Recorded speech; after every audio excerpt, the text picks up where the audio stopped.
Hello and welcome back to my channel. Make sure you like and subscribe to my channel. Let's begin.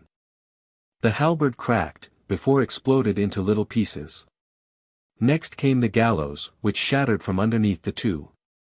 Rukia started to scream as she fell, as Ichigo rocketed himself to the ground. With a flip, Ichigo landed on his feet, then looked up, as Rukia was nowhere to be seen. "You idiot!" Renji roared. From about 20 yards behind him, Rukia could have died. "Abarai. You're still alive." Ichigo said, "I was extremely confident that you died back there." "I was healed, but that's beside the point." "Okay. So what? You did a pretty crappy job in saving Rukia." "Yeah, you got her away from the thing that was going to kill her, but nearly killed her yourself." "Oh man, that one hurt," Ichigo said, turning away from him. "All right, who's first on my chopping board?" Suifeng grabbed him by his neck, and pressed her sword against it. "Whoa, where did you come from, little lady?" Ichigo said, with a grin. Suifeng narrowed her eyes. "Are you telling me that you expect to beat us, but you can't even keep up with me?" she asked. Ichigo chuckled. "Oh no. I noticed you," he said, before giving her an elbow to the neck, forcing her off of him, "but I did wonder why you didn't immediately kill me when you had the chance." Suifeng recovered, and glared at the former substitute. "Then again, I doubt you could cut me, little girl, so I would advise you to not try that again, before it gets bad for you." Ichigo took off his cloak, and threw it to Renji. "Hold it, Abarai. I got business to attend to. I'm not holding your clothes." Renji roared. Rukia narrowed her eyes. "Ichigo, you're rather lax about this," she said. "I am. Now, let me focus on beating this little girl into the dirt." "Stop taunting me!" Suifeng shouted, appearing next to Ichigo, and taking a hack at his neck. In response, Ichigo lifted his wrist, and caught the blade. "Predictable. You can't cut me, little girl," Ichigo said, with a strong smirk. Suifeng looked at her blade, then back at the boy, in complete amazement. "How?" she sputtered out, before she found a hand through her midsection. Ichigo chuckled, before tossing her aside. She landed on her feet, blood pouring out of wound freely. "I figured that it would be enough to at least incapacitate you," Ichigo said. "I guess you're tougher than you look." "Shut up!" Suifeng screeched, "Sting all enemies to death. Suzumabachi." His sword emitted a bright, white light, and surrounded her right hand. When the light faded, a black and yellow gauntlet was equipped to her hand. Ichigo blinked. "That's cute," he said. "Idiot. Take this seriously." Renji and Rukia shouted. Ichigo sighed. "You guys are no fun. Alright cutie. What super special power does this thing have?" Suifeng started to grind her teeth. "You pest. I'll rid the world of you," she growled. "I would like to see you try." "Is this what you wanted, Captain Aizen?" Momo asked, reading a letter, written by her late captain. It didn't make too much sense, but if he had wrote it, it must be true. I'll do my best." Central 46. "Why would we be going there?" Jushiro asked, trailing behind Shunsui. The man in the pink kimono sighed.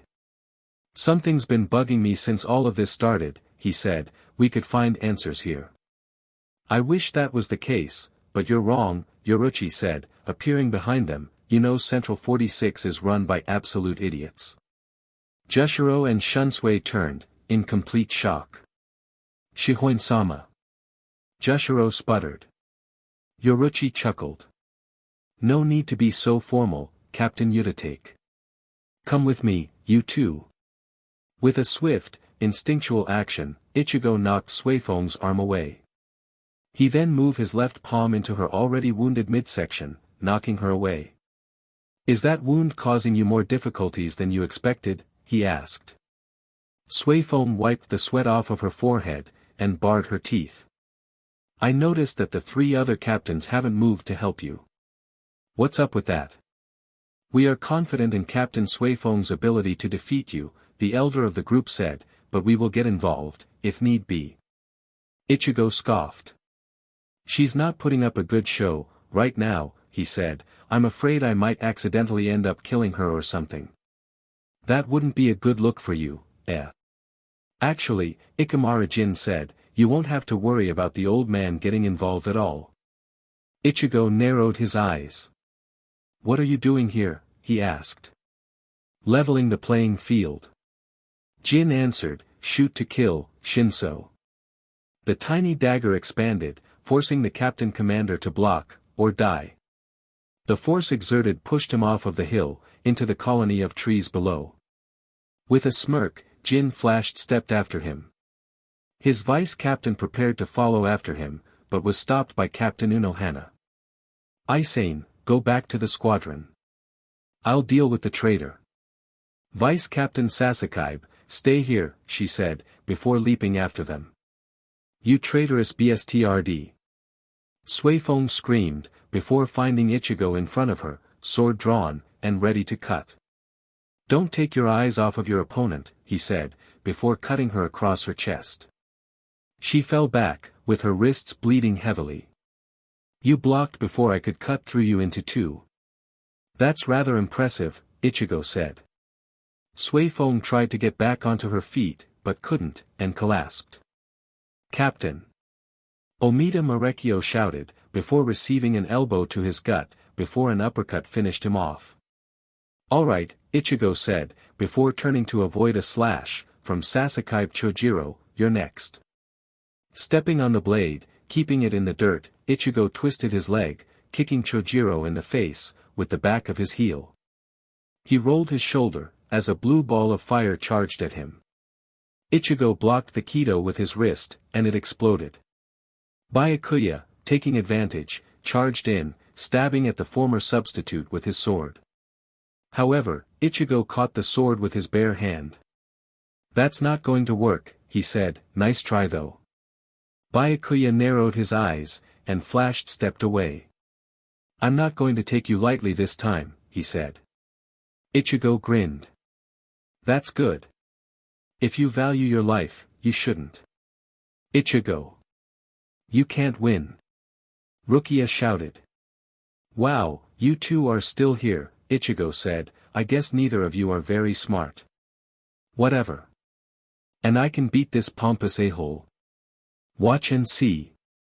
Scatter, Senbonzakura. The sword dissolved, and the shredded steel flew at Ichigo, with intense speed. Ichigo, however, did not care. Grabbing the blade attached to his back, he swung it, calmly chanting, Getsuga Tensho, as the red streak of power exploded from the nameless blade. The attack phased right Byakuya's Zanpakuto, scattering it. Byakuya frowned. I'm disappointed, Elder Kachiki. I figured that you were going to go all out on me. Ichigo cracked his neck, and smirked. Byakuya clenched his blade tightly, releasing Senbonzakura again. Ichigo sighed, sending another Getsuga Tensho his way, destroying the attack.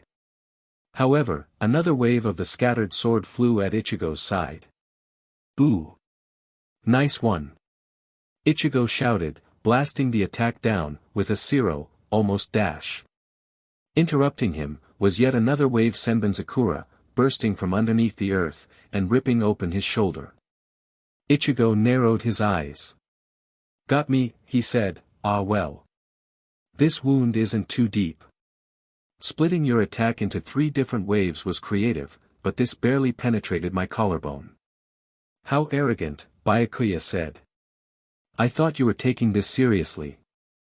Not activating your Bankai is telling me that you want to die, and you want to die quickly. Hurry up. How is he so strong now? Rukia asked, how is he able to fire off zeros now? Renji blinked. I don't know. When we fought, he was just another Shinigami. I don't know what happened to him. Fine, child. If you are in that much of a hurry to die, I will grant you relief. Bankai. Senbonzakura was dropped, and absorbed into the ground, where giant blades rose. Ichigo looked around, unimpressed. Ichigo! Run! Rukia shouted. Ichigo rolled his eyes. Scatter, Senbonzakura Kageyoshi. The blades dissolved, and Ichigo nervously chuckled. As expected as this was, oh shit, he said. The attack rushed him, lifting him into the air, before another assault threw him into the ground. Ichigo coughed out blood, rolling to his feet. Well, at least I know what I'm up against, he said, smirking. You arrogant bstrd, Byakuya said, you still smile, even though you face death. You urged me to use Bankai, for what reason? Do you even have a Bankai? Actually, I don't, Ichigo said, to be specific, I don't even have a Shirkai. Byakuya's face lost its calm. Who do you think you are? Byakuya growled, for spiting on Shinigami traditions and values, I shall enjoy breaking you apart. Scatter, Senbonzakura Kageyoshi. I guess it's a good thing that I'm not a dash, Ichigo said, as the blades surrounded him. Byakuya clenched his hand, and the blades compressed, dancing around, before expanding again. Byakuya blinked, in confusion, before his attack was repelled, and Ichigo still stood, mostly undamaged. Shinigami, Ichigo said, staring at Byakuya, eyes black and yellow, wearing a white mask, with 3 horizontal red stripes over the left side. Byakuya, Renji and Rukia stared at him, mouths agape. Ichigo grinned, seeing their reactions. What the hell are you? Byakuya asked. Ichigo shrugged. Sometimes I even wonder that, he said, with a double voice applied to his voice. Tozen Kaname stood, trying to feel for his signal to act. Nothing. This is strange, he said. Yes it is, Tozen, a man, with long, messy red hair, and bright green eyes said, wearing a white haori, smiling madly. Captain Narita. What do you want? Kaname answered. Narita Takehiko's smile grew. I heard that we had an interesting guest here. I want to see her with my 2 eyes. Kaname did not react. I wouldn't know anything about that. Sure you wouldn't. Is that it? The Royal Guard isn't one to get involved in our affairs. You knew when you signed that letter that you were signing away any liberties you had before. The Honorable Saito Yu has a need-to-know basis on nearly everything. It's the way things are, and shalt be. I don't work for Saito Yu. But, you work for that man. And, did you wonder who he answers to? Byakuya found himself unable to damage Ichigo. Wave after, yet the boy still stood, strong. The mask somehow amplified his powers to unbelievable levels. How is this possible? Byakuya said. What? The fact that nothing you are doing is working? Or are you talking about the mask? Byakuya stood motionless. Let me explain. You know how your Zanpakuto is a sword. Well, mine is different. This thing, that resembles a sword, is nameless. My Zanpakuto is the mask. Byakuya glared at him. I guess that means that you have activated your Shirkai. Ichigo laughed. Didn't I already tell you that I don't even have a Shirkai, he said, this right here, is the equivalent to me drawing my blade. It's still in its sealed state. Byakuya clenched his hands. You lie. You would think so, but unfortunately for you, that isn't the case, Ichigo said, here, let me give you an exhibition of my power. The burst of power created nearly knocked Renji, who was still holding Rukia, off of his feet, and forced Byakuya to take a step back. Is this the place, Kenpachi-kun? Orihime asked. Yep. This is it, Zaraki answered, before feeling the sheer pressure exerted by Ichigo, and grinning in response. Is this Kurosaki? Yuryu shouted. Feels like it. Zaraki exclaimed, it's unfortunate that I can't fight him now. Why Ken-chan? Yachiru asked. We have other things to attend to. I feel a lost friend of ours nearby, he said. Inoue, call us if you need anything. Will do, Kenpachi-kun. Bye Inoue-chan. We have to go play later. Sure Yachiru-chan. Kenpachi jumped off the hill, Yachiru in tow, and ran toward the energy signature. Inoue turned to where Ichigo's power was surging as Yuryu stared at her. Is there something wrong, Ishida-kun? She asked. The Quincy pushed his glasses up. I'm not going to ask on how you two met, and how this relationship formed, because I know the answer will disturb me. Orihime, Sato, and Ganju stared at the glasses-wearing teenager, confused. What's the matter, Kuchiki? You seem terrified, Ichigo said. Byakuya summoned another blue ball of fire, and fired it at the masked man, who swatted it away. Scatter, Senbon dash. How many times are you going to do this, even though it doesn't work? Ichigo said, arm firmly impaled into the body of the young captain. Byakuya looked down at his leaking wound, before coughing out, how? Ichigo laughed. Sonito, he said, not quite as fast as Shunpa, but it conceals you spiritual pressure. It's mostly used by low-level hollows so they can escape battles, but it can be used offensively. Ichigo ripped his arm out of Byakuya, and prepared another Siro. Goodbye, Kuchiki, he said, firing off another blast. The dust flared outward, nearly covering the entire Sokayaku hill. When it cleared, it revealed to still be standing, albeit heavily wounded, particles of Senbonzakura Kageyoshi scattered around him. Ichigo tilted his head. DMN dude, you are made of iron, Ichigo said, I figured that would be the finishing blow. I guess not. Oh well. Byakuya looked at his bloody hand, and grabbed his empty hilt. Senkei, he said, calmly, and the giant blades that rose from the ground dissolved into regular katanas. Ichigo blinked. With a flick of his wrist, a sword flew into Byakuya's hand. I shall end this.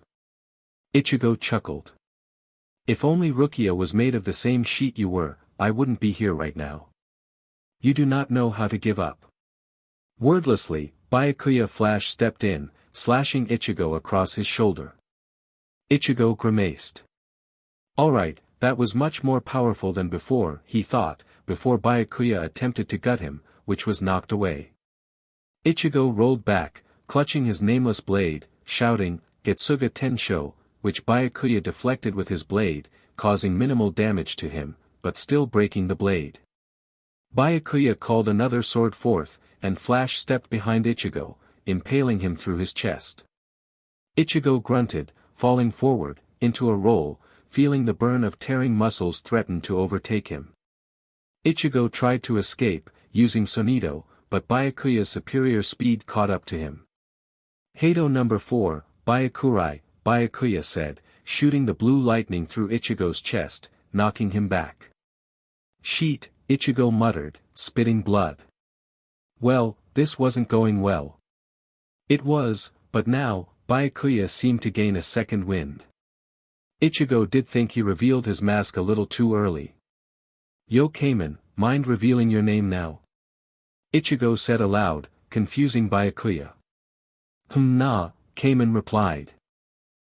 You too. Sighing, Ichigo knew he was going to break another one of Yoruchi's orders to beat this guy. And truthfully, with his complete inexperience with it, he didn't know if it was going to work. Can't hurt to try, Ichigo said, gather energy. He inhaled, as the power burst off of him. Sui Feng, who somehow managed to cease her bleeding, looked up, in horror. This resembles my technique, she said. Ichigo turned his neck slightly. You're still alive. I really need to get better at the art of killing. I'm just not good at.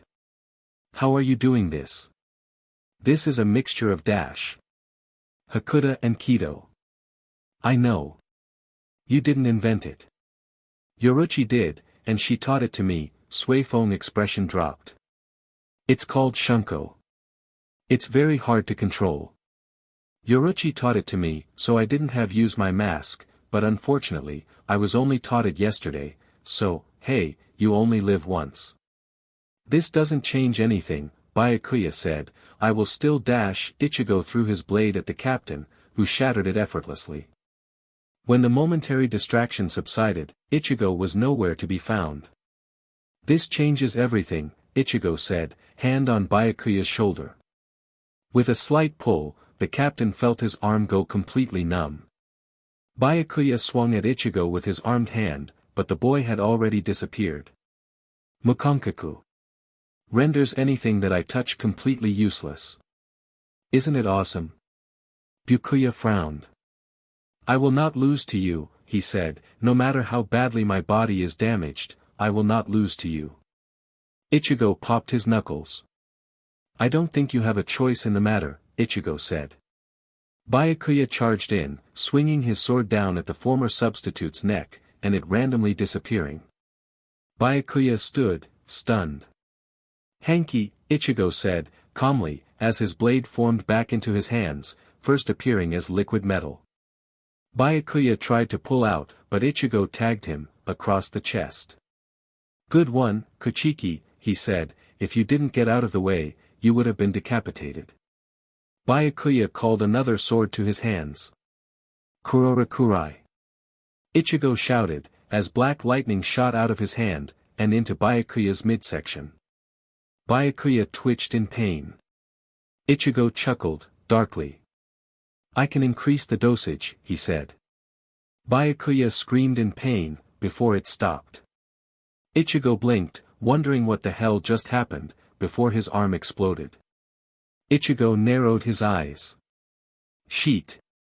Byakuya, sword in hand, charged the redhead, who summoned his own sword, and attacked. The two stood still, before blood spurted from their shoulders. Stand Ichigo, he said to himself, sword impaled into the ground. The nameless blade had other thoughts, and shattered.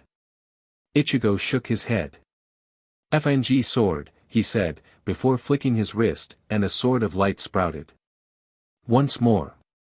Ichigo said, with a smirk. Shukei, Hakutiken, Byakuya said, calmly. The blades formed by Senkei dissolved, and formed wings, and a round halo-like object. In his one good hand, was another sword of light. Ichigo looked at his hands. I really can't say that I know cool stuff like that, he said, I'm so inadequate. Byakuya started to charge, hovering off the ground. Ichigo sighed, and ran at Byakuya. Both performed their cuts at the same time, and the two just stood still. Then Ichigo fell. The mask shattered. He felt the ligaments in his legs fail him. His arms fell limp, unable to bear any weight. Honestly, Ichigo didn't even know where Byakuya cut him. He just knew his entire body FNG hurt, and that if someone didn't save him soon, he'll be dead a lot earlier than he expected. Well, it's better this way. Ichigo said, still seeing Byakuya on his feet. The captain did not move, until his shoulder squirted out blood. Ryujin Shukyaku. Isn't that what you said your name was? He said. Ichigo laughed loudly, before clutching his sides. Holy shit dude, you actually believed me, this hurts like a mother. You have rendered me defenseless. I no longer have a blade. You are the victor. He walked over to Sui Feng, and picked her up. Ichigo blinked. I'm the one in the hole, yet you still proclaim me the winner. Ichigo said. Fucking a-hole. Kamen said. Agreed. I will not further pursue Rukia's execution, Byakuya said, before Flash stepping away. Ichigo laid there, really conflicted. Ichigo. Rukia and Renji, who had by this time let her go, shouted, running up to him. Ichigo nodded his head. I'm fine, I'm fine. Ichigo, you didn't have to do this, Rukia said, on the verge of tears. I know. But, since I'm a dumbass, I came anyway, Ichigo said, I really need a medic. Kurosaki-kun. Oriheim called out, before sprinting to his side. Ichigo looked at her, before his face exploded into a smile. Not a convenient smile, or sarcastic one, but a genuine smile. He could not remember the last time this happened. Inoue, I am so glad to see you right now, he said. Orihime blinked, before her face exploded into a bright crimson. I see can heal yun now, she sputtered. Ichigo's look softened. While, that wasn't the reason why I was happy to see you, but that would be wonderful. Rukia and Renji both rose an eyebrow, before they both broke out in all-knowing smirks. Ichigo turned to them, smile off of his face.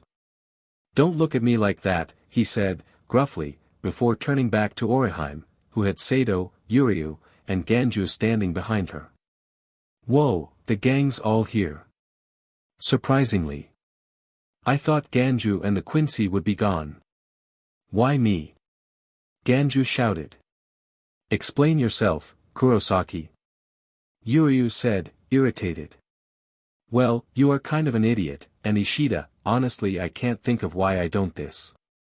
It felt right though. Kurosaki-kun, that's not nice to say, Orihime scolded, which prompted Ichigo's actual, genuine smile to return. I know, Inoue. I'm sorry. Rukia's and Renji's smirks grew. So, how are you all doing? Ichigo asked. Much better than you. Yuryu said. Dude, I've seen corpses in better shape than I am in currently. How about you Inoue? How are you feeling? Rukia and Renji could not handle the level of smirk that was currently on their faces. I am perfectly okay, she loudly, much louder than she was intending to, Ishida-kun protected me, and Kenpachi-kun carried me, so I wasn't in any kind of danger at all. Kenpachi-kun. First, out of all my unconfirmed kills, he was the most confirmed, so what the hell? Second, I really want to know why he knows Inoue. Third, I have to start calling him that. That nickname is hilariously adorable. Ichigo thought. I was just worried about you, she said, tugging at her shihakusho, which Ichigo thought she looked really, really good in, which was a surprise because the garment was rather modest and unflattering. Not that he would ever say that aloud. Not because it would embarrass the girl, but because Rukia and Abarai were just giggling their butts off, and it was. Wait. That was a rather random thought that just crossed his head. What was up with that? Sup? Kamen said, innocently. Ichigo groaned internally. Please stop thinking of Inoue that way. Why man? That chick is hot. Man, what I would do to her if I had a body. Ceasing communication now. I'm sorry I couldn't do anything to help you. Orihime said. Ichigo's smile faded. Well that you're here now. And it seems that you are helping me now. Much more than anyone else I was with, during this adventure. Hey! Ganju shouted, I did plenty to help. Quiet deadweight. Ichigo said, Inoue, don't get down on yourself. You helped a lot. I really appreciate it. Kurosaki-kun dash. Yes, I really mean it. Let's take this indoors. I know somewhere where we can take sanctuary. What happened here? Jushiro said, looking at the 46 corpses laid out, inside the headquarters of the Central, well, this is unexpected. Yoruchi said, I figured that they would be incompetent as usual, but not dead. Shunsui turned to Yoruchi, puzzlement in his face. You seem to have a general idea on what happened here. Or know who did this? I know exactly who did it. But, would you believe it, if I told you? Now, Yoruchi-san, you won't have to. Aizen Sosuke said, stepping from behind a chair, took you longer enough to arrive, goddess of flash. Yoruchi clenched her fists. Shunsui. Jushiro. Go tell the remaining captains about what happened. I have work to attend to. Chapter 19, Master of Puppets. Hinamori Momo stood in front of a massive house, with symbol of a lavender flower imprinted on many statues and doors. Surprisingly, for such an important location, the security was loose. Why would he ask me to do this? She asked, aloud, to no one. One of the many questions that she had. Yoruchi-san, I wasn't expecting you so soon, Aizen said, smirking. However, you're not currently needed, so can I ask you to move aside? Yoruchi grinned. Unfortunately, no, she replied. What are you planning now? Now. Yutake said, confused. Aizen's smirk grew. Saito-sama, what shall we do about the intruder? A man, in a form-fitting full-body suit and matching mask said, bowing. Yu cupped his chin, and smiled. Escort her here, he said. Sir, she may be here to assassinate you. I'm not concerned with one of Sosuke-kun's pawns, especially one as fragile as his vice-captain. Escort her here. The man nodded, and walked out of the room, as Yu grabbed a glass from his china cabinet. Rather fitting that today would be the day. Grabbing his phone out off of his desk, he tapped in a number, and after 3 rings, and man on the other line answered, with an uncouth, hello. Captain Narita, what are you doing? Yu asked. Not much now. I'm near the Sokayaku Hill. In fact, I can see her right now. Why don't dash? Patience, Captain. We need to get our Central 46 in office first. Then, we have to capture Kurosaki-kun. Don't waste the effort. Sure. Aizen's making his move. Do you want me to smother it? Yu smiled. Takehiko might have been a tad bit mentally unstable to be a captain of the Royal Guard, but he was clearly dedicated to the task, and was willing to go above and beyond the call. Pure dedication was hard to find, and he followed every order to the best of his ability. Don't bother.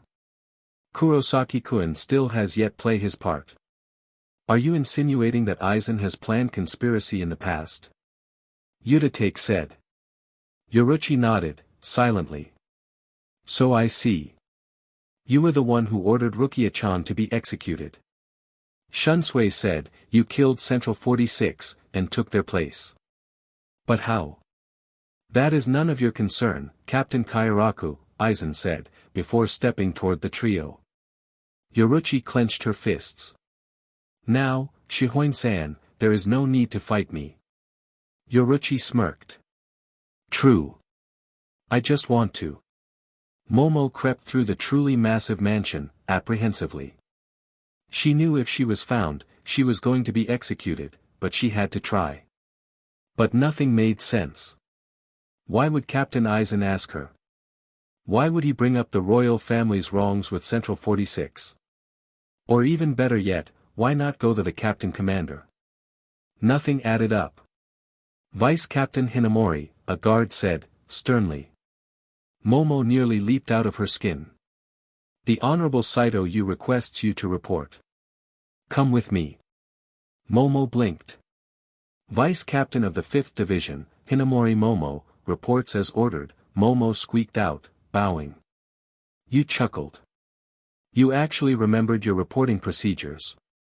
Very good, he said, I would ask you on what you're doing here, but I already expect that. Captain Aizen has something to do with this, so you aren't going to be in any trouble. Momo looked at the man, in the lavender haori, confused. But dash. Or, do you want to be in trouble? Treason against a royal family is a high offense. I reckon you wouldn't want that, correct? No sir. Good. Grabbing the phone off of his desk, he tapped in a couple of numbers, and asked for the situation in the Siriidii. Grinning, he then hung up the phone. Vice Captain Hinamori, do you fancy a drink?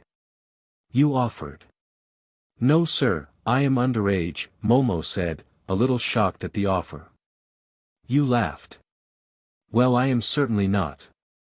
And I am feeling up for a tea time. Hitsugaya Toshiro looked at a letter left on Momo's bed, and growled out, what the hell is going on? He turned to leave the room, when his vice captain, Matsumoto Ranjaku walked up to him. Where did she go? She asked. Toshiro grimaced. Stay here. I'll deal with this. What? I'm not going to let you go alone. We're a team, remember? She went to the royal palace. Ranjaku paused. Good luck with that, she said. Toshiro narrowed his eyes. I thought that we were a team. Yeah, that was before you said went to the royal palace. And you didn't want me to come anyway. Neither side was trying their hardest. Yoruchi knew she couldn't overpower Aizen, and Sosuke knew he couldn't gain the advantage. It was effectively, two sides clashing. Over and over again. This tedious, Shihoin-san. Why don't we do this later? Aizen said. Yoruchi smiled, as she flash-stepped next to him, and launched a kick toward his chest. Why haven't you activated it, Aizen? Kyoku Suigetsu, she asked. Aizen smiled. So you are aware of Kyoku Suigetsu, he said, blocked the strike, and retreating from the woman. Fortunately, I do not need to activate it, to defeat you. Are you sure about that? She asked. Aizen chuckled. I'm sure, he said, before his smile faded. He looked back at the exit, which Shunsui and Jushiro were guarding. Well, I have some business to attend to, Aizen said, as a tear appeared, and widened, out of thin air. A garganta? Udatake said, what the hell have you been up to? Something that mere Shinigami could not grasp. Ichigo rolled his shoulder, walking down the steps from the Sokyuku hill. He could feel absurdly powerful forces fighting nearby, but since that wasn't his responsibility, he wasn't going to get involved. The group followed closely, as he was escorting them to where he and Yoruchi, for one brief night, Renji, took sanctuary. Ichigo, Rukia said, what was up with all of that stuff you did back there? Ichigo scratched his cheek. At this moment, he really didn't have an explanation to give to his friends. It's a long story, and I don't feel like telling it, he said. Rukia narrowed her eyes. You have to tell someone. No, I do not. I have no obligation to tell anyone. I will tell someone. But it's not going to be today. And hopefully, I'm not telling you. Typical Kurosaki, Yuryu said, being a jackass to those who try to help. Typical Ishida. Calling someone's flaws, without accepting their own. But seriously, Kurosaki. You might want to get some help about the whole dash, Renji said, before he was interrupted by a elbow to the gut, via Rukia. Kurosaki-kun, is there something wrong? Oriheim asked. Ichigo looked her in the eyes, and formed a small smile. There is something wrong with me all the time. But right now, I feel serene. I'm good. So, I am not going to get in trouble over this? Momo asked, stepping out on the lawn in front of the mansion. You nodded, smiling faintly. Indeed. It was a simple mistake. You made the right choice to question your orders, he said, blind sheep are not good soldiers. Hinamori, I expected you to follow through, Aizen said, appearing behind her, you disappointed me. Momo froze in shock, and before she could even turn around, she received a blade stabbed through her. Her body stiffened. You chuckled. I guess your toy soldier was defective, he said, for shame. She was your most loyal one, since Ikamaru. Aizen flipped Momo off of his sword, and glared at the royal family leader. I figured that you would at least provide me with a scapegoat to forward my plans, Aizen said, darkly. I don't overreact. But now what? You're all alone, and you're wide open. This drew a laugh from you. As if I fear you, Sosuke-kun. I created this illusion that you carry. You threatening me is laughable. Aizen stepped in front of you, and prepared to slice the royal open, but found his blade meeting another, as Hitsugaya Toshiro blocked the strike. Aizen? What are you doing here? How are you still alive? Toshiro asked, deeply. Aizen took a step back. Saito-sama, are you okay? You smiled. Untouched. But I can't say the same about your peachy friend over there, he said. Toshiro glared at the traitor, who sheathed his sword. More fodder for my blade, Aizen said. Toshiro drew his sword. Why would you do this to Hinamori? He screamed. She admired you. She would lay her life down for you. And you repay like this. Admiration is a feeling furthest away from understanding, Aizen said. Toshiro roared, as he surged with energy. He started, before a blade was plunged into his neck. Aizen, with impressive strength, forced the young captain to the ground, before ripping the blade out of his neck. Disgusting, you said, still smiling, peasant corpses on my lawn. This grass is going to get replaced. Aizen looked at the royal, with a small smile of his own. Are you truly this confident that I won't kill you? If I remember correctly, you can't fight. You have no blade, no kido, nothing, Aizen said. True, but I do have the best defense, you responded.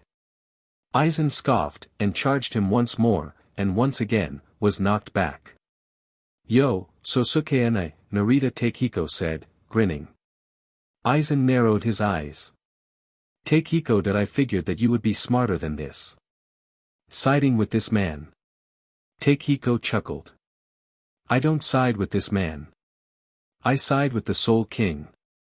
If it just happens to mean that I work with Saito-sama, I'm perfectly okay with that, he said. Oh, Sosuke-kun, a little birdie told me that Ichigo isn't evolving as he should. Wonder why? You said, smirking, could that be the reason why you are so grumpy now? You're such a sore loser. Aizen softened his stare, as a garganta opened. I bid you farewell, Saito you. Pray that we do not meet once more. I promise you, we won't, you said. The garganta closed, and you looked at the bloodied bodies on the ground. Captain Narita, get someone to get these bodies up, he said. It's bad enough that they're spilling their peasant blood on my land, so I would prefer not to look at them. Something was up. Ichigo could feel it. An ominous, powerful presence stood on top of the Sokayaku hill. Ichigo knew that it wasn't his responsibility, so he wasn't going to go back, but something felt odd. Kuchiki-san. Yutatake shouted, with him and Shunsui running up to the group, you're safe. That's a relief. She's safe in the sense that nothing is trying to kill her now, Ichigo said, flatly, it won't remain like this for long.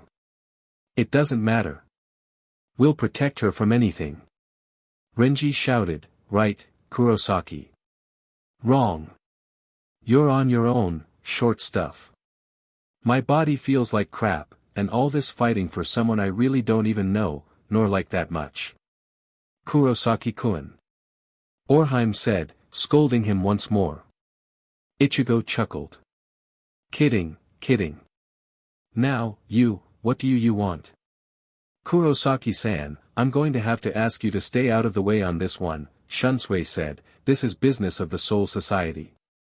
We can't risk a human getting involved. Perfect, because I was planning on doing nothing.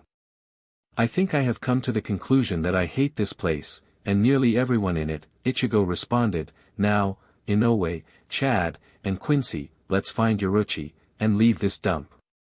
No need, Ichigo, Yoruchi said, appearing behind the group, I was looking for you in the first place. Orihime, Sato, and Yuryu gasped in shock. Ichigo rose an eyebrow. That sounded foreboding, he said. Yoruchi, what do you want? That's Yoruchi. Yuryu shouted, I thought she was a cat. And a male. And now that you can see, she's neither. Shut up. Ichigo, remember that email about the Hogyoku? So, you were the one who sent it, Ichigo said, crossing his arms, I'm all ears. Well, that comes into play today. On top of the Sokayaku hill, comes your first step, in your search for answers. Answers? For what? Rukia asked. Ichigo looked at the hill, and sighed. Well, see you later, he said, starting his trek back to whence they came. You're going alone. Renji said. Follow me, Abarai. I absolutely dare you to make that foolish decision, Ichigo said, shooting a glare his direction, Yoruchi. Got it, she answered, knowing what he was going to ask. Kurosaki-kun. I'll be back. I promise. It won't be too long. Don't fight up there, Rukia ordered, your body won't hold up if you do. I'll try not to. Looks like the going away ceremony is less populated than I wanted it. Aizen said, to nobody in particular. You, Ichigo shouted, I'm guessing you're the one who I'm looking for. Aizen turned toward the red head, and frowned. He wasn't anything like he imagined him to be. He wasn't surging with energy, nor was he rushing to attack him. He stood with an infallible calm, even though self-loathing and doubt was plastered over his face. Interesting, Kurosaki, you didn't come out like I thought you would. Aizen said. Ichigo shrugged. Hey, I guess perfectly calculated plans can't predict a major F-up like I guess they can't. Silence. Neither party moved. Essentially, they were having a staring contest. And Ichigo was winning. Are you just going to stand there? Aizen asked. I was the one responsible for setting up Rukia's execution. Under the bridge, Ichigo said. Then what do you want? Why did you come here, if you didn't come to fight? To talk really. About the Hogyoku. What do you want it for? Aizen blinked, in confusion. Nothing was sticking to his plan now. Ichigo not only knew about the Hogyoku, but he wasn't processing like he wanted him to. What happened? I figured that you would want it. The ability to grant god-like powers to someone is pretty DMN amazing. But you don't know where it is. Ichigo said, before narrowing his eyes, or did it not accept you? You're smarter than I expected, Aizen said, unsheathing his sword, I guess you will be of some use to me. Ichigo took one look at the blade, before barking out, Kyoku Suigetsu. Aizen paused. If I have my memories ordered correctly, Kyoku Suigetsu is a demon arm that traps the victim in a frightening real illusion, and completely alters all of their senses, accomplished with one single illusion. Crafty, I think. Unfortunately, for you, I know about this. And I'm too powerful to be caught up in your tricks. Bet it really SCKS having a inoffensive weapon right about now. But don't worry, I'm not here to fight you. Ichigo tilted his head out of the way of a fired dagger, caught the blade, and flipped the wielder, Ikemara Jin, about 5 yards away from Aizen. You again. You are quite the pest, Ichigo said, but I'm not here to fight you either.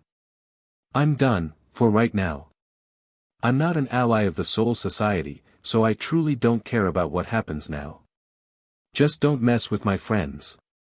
Turning away, Ichigo started walking back to his group. Aizen blinked, before the rarest of expressions, anger, crossed his face. Tozen. Capture him, he shouted. The blind captain appeared above the red head, and opened a garganta, which a flood of Minos threatened to flood from. Ichigo blinked. Kamen.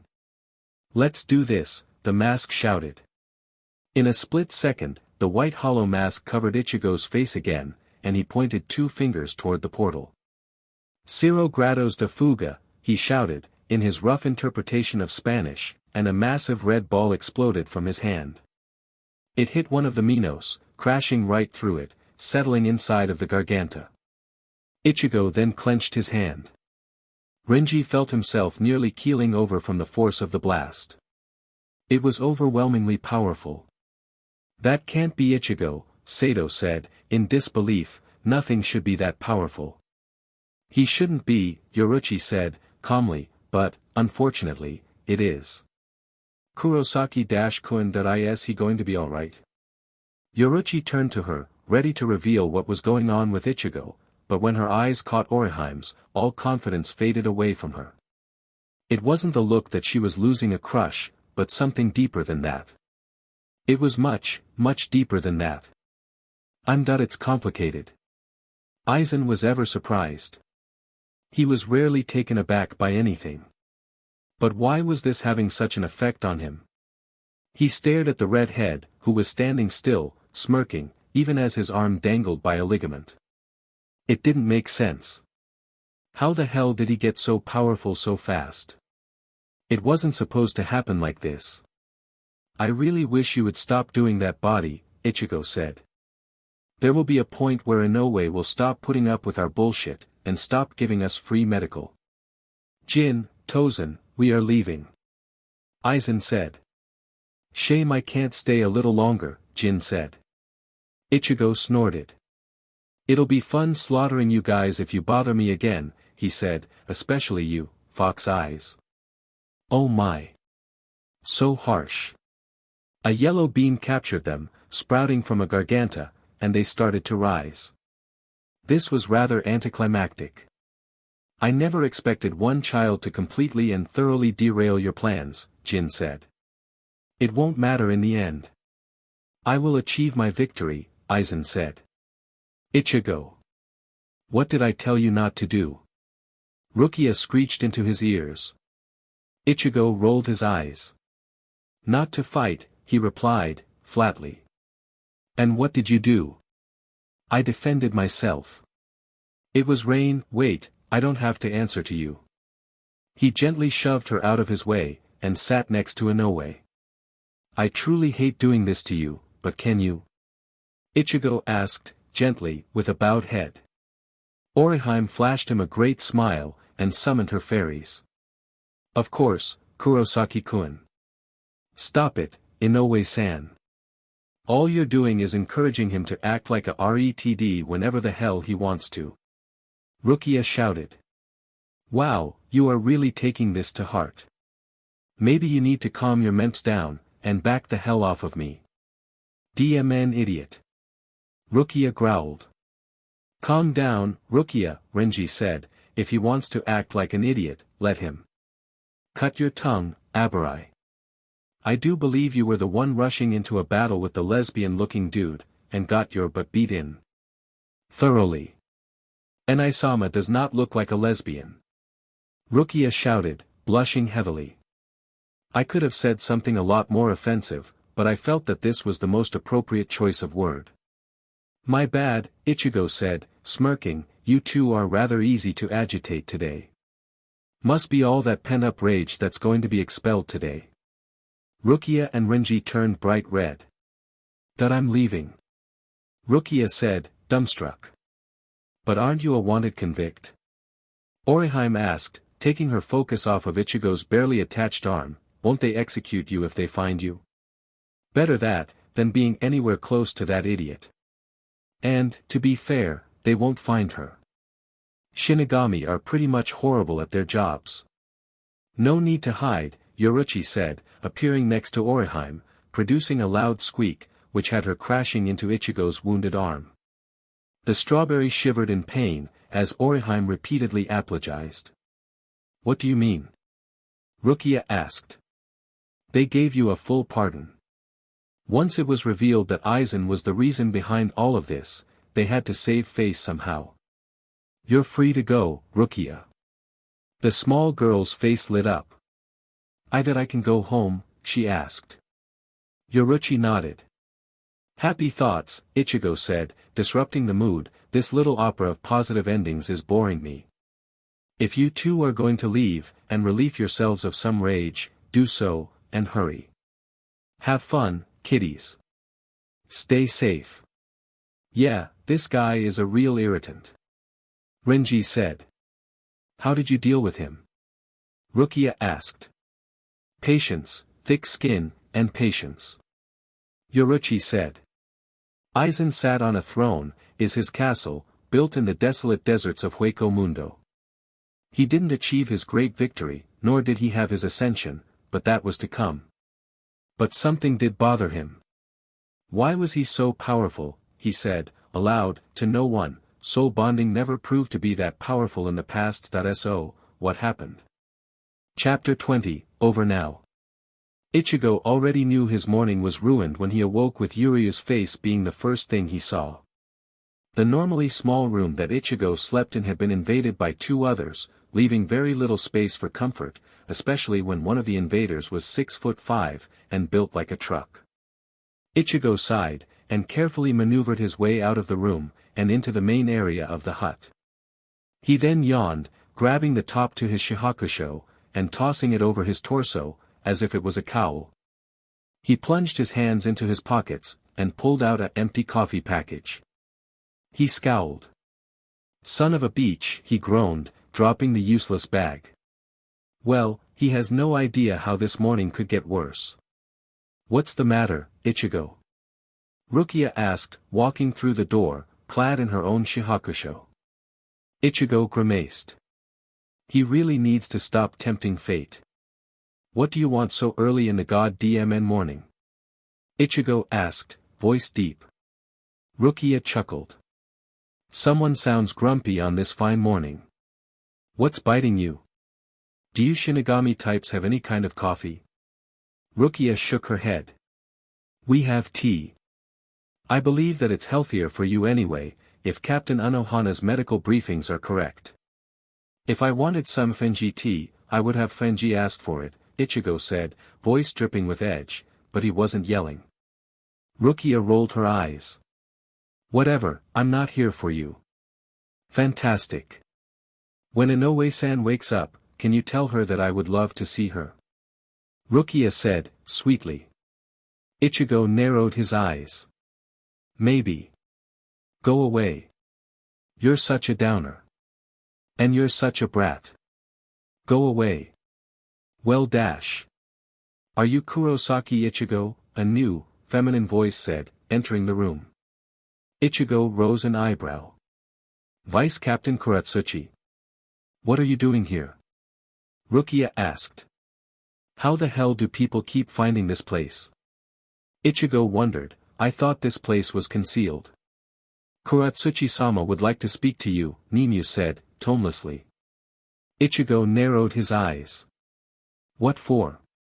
He did not tell me. So, why should I go with you? Kuratsuchi-sama will not take no for an answer.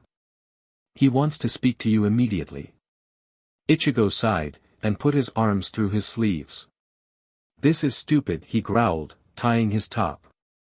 He walked over to Nimue, then told her to take him there, who nodded, and paced out of the hut. Rukia blinked, in confusion. What was that all about, she asked, I can't imagine what Captain Kuratsuchi would want with Ichigo. Who? Ishida shouted, bursting out of the room. Rukia shushed him. Be quiet, she ordered, sharply, not everyone is awake.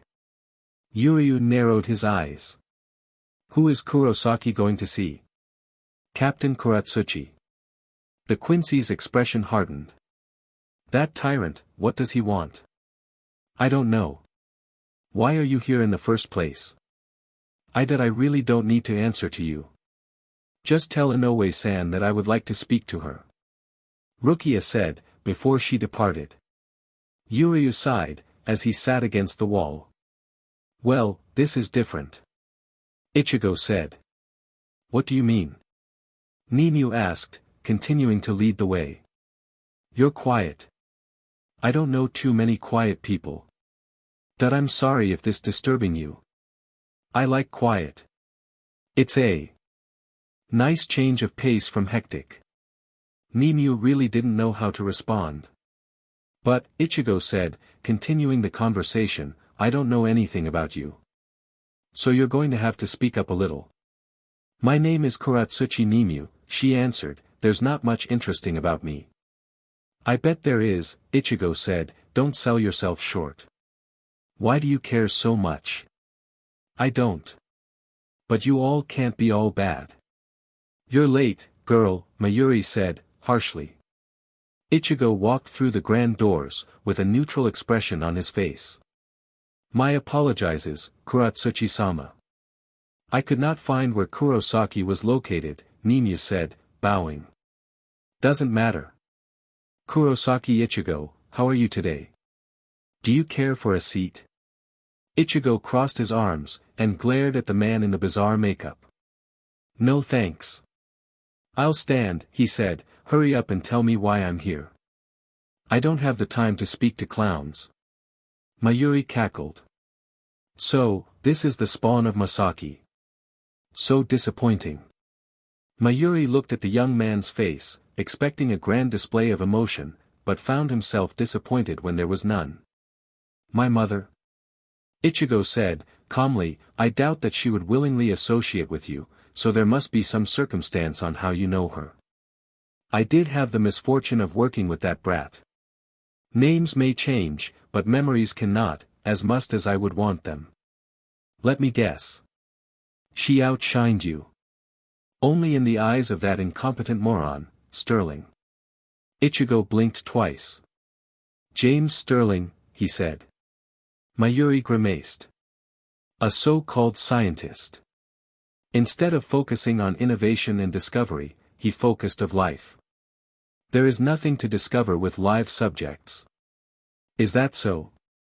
Even that love-struck puppy, Bolezin, was far more accomplished than her. Of course, she goes on to spawn a brat like you. How disgusting. Indeed. Ichigo said, what exactly did you call me in for? Several reasons. 1. To see if the stench of the Quincy carried on with you. Fortunately, it seems smothered within you. 2. To see what exactly you know about your mother. And 3. To see what makes you. If you want some insider information, I can tell you something that will blow your mind. Mayuri tilted his head. She's dead. That's it. Mayuri paused, before falling out into a deep laughter. Serves that hack right. I wish I could have seen it in person. Her and that miserable failure Sterling. Ichigo narrowed his eyes. Why is Sterling a failure? Ichigo asked, actually impressing himself with how well he was keeping his composure. Rejected by his own creation. Loved life so much that his Hogyoku couldn't even stand him. Hilarious and ironic. Ichigo closed his eyes, and smiled. Yeah, he said, before snapping them open, and blasting Mayuri in the knee with a zero. Mayuri clutched his bleeding knee, falling to the other. Mayuri started to say, before another zero ripped open his chest, knocking him on his back. He tried to recover, but Ichigo stepped on his neck. Nimue started to approach the scene, but the former substitute pointed 2 fingers in her direction, forcing her to pause. In a desperate attempt, Mayuri flipped a syringe out of his sleeve, but Ichigo shifted the heel of his foot into the larynx. Now, let's get this very, very straight. You have already irritated me by talking shit about my mother. Don't struggle. Mayuri glared at the young man, threatening him. Now, while I won't kill you today, if we ever meet again, which you should pray does not happen, I will kill you. It will be quick. And it will be easy. Ichigo removed his foot from the captain's neck, and began to leave. You brat. How dare you Mayuri screeched, before he felt his right eye exploded. He cried out in extremely pain, as Nimue approached him, trying to help. You useless wench, the mad scientist shouted, knocking her away, and to the floor. Ichigo sighed. This guy just did not learn. With great precision, 3 zeros penetrated Mayuri's left arm, and before the scientist could react, he felt his arm rupture repeatedly. Hey, this is kinda fun, Ichigo said, grinning, maybe I should just kill you today, to get it over with. The redhead fired off another zero, this one ripped open the captain's neck. But I'm a fair guy. I'll give you a second chance. Don't be a familiar. My mother, being a Quincy. Ichigo said, sitting against a wall. He did have to admit, it did make a little sense. It would explain why he was spiritually aware from birth. And that would explain why the Grand Fisher didn't kill him that day, and why the Grand Fisher was looking for him in the first place. That also would explain why he took all of Rukia's powers, instead of just half, like she was intending, and why he was much more powerful than she expected. But when was Ichigo going to realize his powers? He never. The Getsuga Tensho does not resemble a Shinigami's Techink. Yoruchi said, it appears more like a hollows. Yeah, when it turned red, but when it was still blue, it was still pretty standard, Ichigo said. Blue. I have to call Kisuk. Kamen? Ichigo said. Yeah, the mask said back. Can I go back into that one place? With the sideways buildings and sheet? I think so. How the hell am I supposed to know? Well, I'm going to try. Kuchiki-san, you wanted to speak with me? Orihime asked, walking up behind her. The two were in a wide library. Rukia stood up from her seat, and smiled. There you are. Finally. Rukia said, you slept forever. Sorry. Orihime apologized, meekly, I was really tired. Kurosaki-kun's injuries were really bad, and I didn't get much rest after I healed Kenpachi-kun's injuries. Rukia rose an eyebrow. Kenpachi-kun. That nickname is adorable. It's fine. I told you not to heal that idiot. You probably should have just left him and rested. I just couldn't do that. I know. And that's why I wanted to talk to you. I thought that you would never come back, the spirit that once called himself Ichigo Sanpakuto said, callously. Ichigo stood, impassive. Who are you? He asked, bluntly. The spirit smirked. Straight to the questions, Does it truly matter who I am? No. Not at all, Ichigo said, walking toward the cloaked spirit, but I would like to know what you were planning. Why did you act like you were my Zanpakuto? There is no reason for me to answer that, the spirit said, sharply. Ichigo narrowed his eyes. Then, are you the manifestation of my Quincy powers? Yes, I am. Is that a problem? Well, what are you? Why are you here? The spirit smirked. I was created to prevent another son of his to fall to the darkness, he said, but, you defied me, and I wasn't powerful enough to pull you away. Ichigo scoffed. If only you listened to me, the spirit said, looking up, maybe you wouldn't be dying now. Hell. Lord Tobias went home. Contacting the world of the living is rather difficult now. Lot of interference. A man, with a single curved horn protruding from his forehead, and skin closer to pink than it was red, said, harshly, you know she has no reason to come to hell, anyway. Roy frowned. That's rather irritating, the ensign said, crossing his arms. You know how it is. Lords don't do work. They do the bare minimal, and make Regency do their dirty work. Lords of death, pestilence, whatever. Doesn't matter. Do they think they are above the law? What Lord Muken did was a clear and direct violation. Dude, they are. If they disagree with Regency, they win. There is a reason why no one wants to go to Regency. Then Thomas, what do you think I should do? Lord Alexanderson doesn't care about Yura. She's so neutral that she's actually needed. Lord Tobias had nothing to do with this, so you can't go after her. And regardless, you're practically guaranteed lordship, if you stop acting like an a-hole, so let it be. Roy's frown deepened, but he seemed to accept facts, and walked away. Thomas sighed. FNG Dushabag, he said, and he's going to be a lord, while I'm stuck being an ensign for 12 years. Just my luck. You want me to destroy your fortunes even more, a human female, with cropped sunburned red hair, said, I heard that death is very close to nominating another lord. Yeah, Roger Moran. Everyone knows that, Cydia, Thomas said, he's the Americans' Attorney General. He's a frickin' genius, and there was no doubt that he'll be a lord one day. No, I'm not talking about him. Death has interest in someone that no one knows. They might not even know. That's dumb, Cydia. It's true though. Right, now, leave me be. I have work to attend to.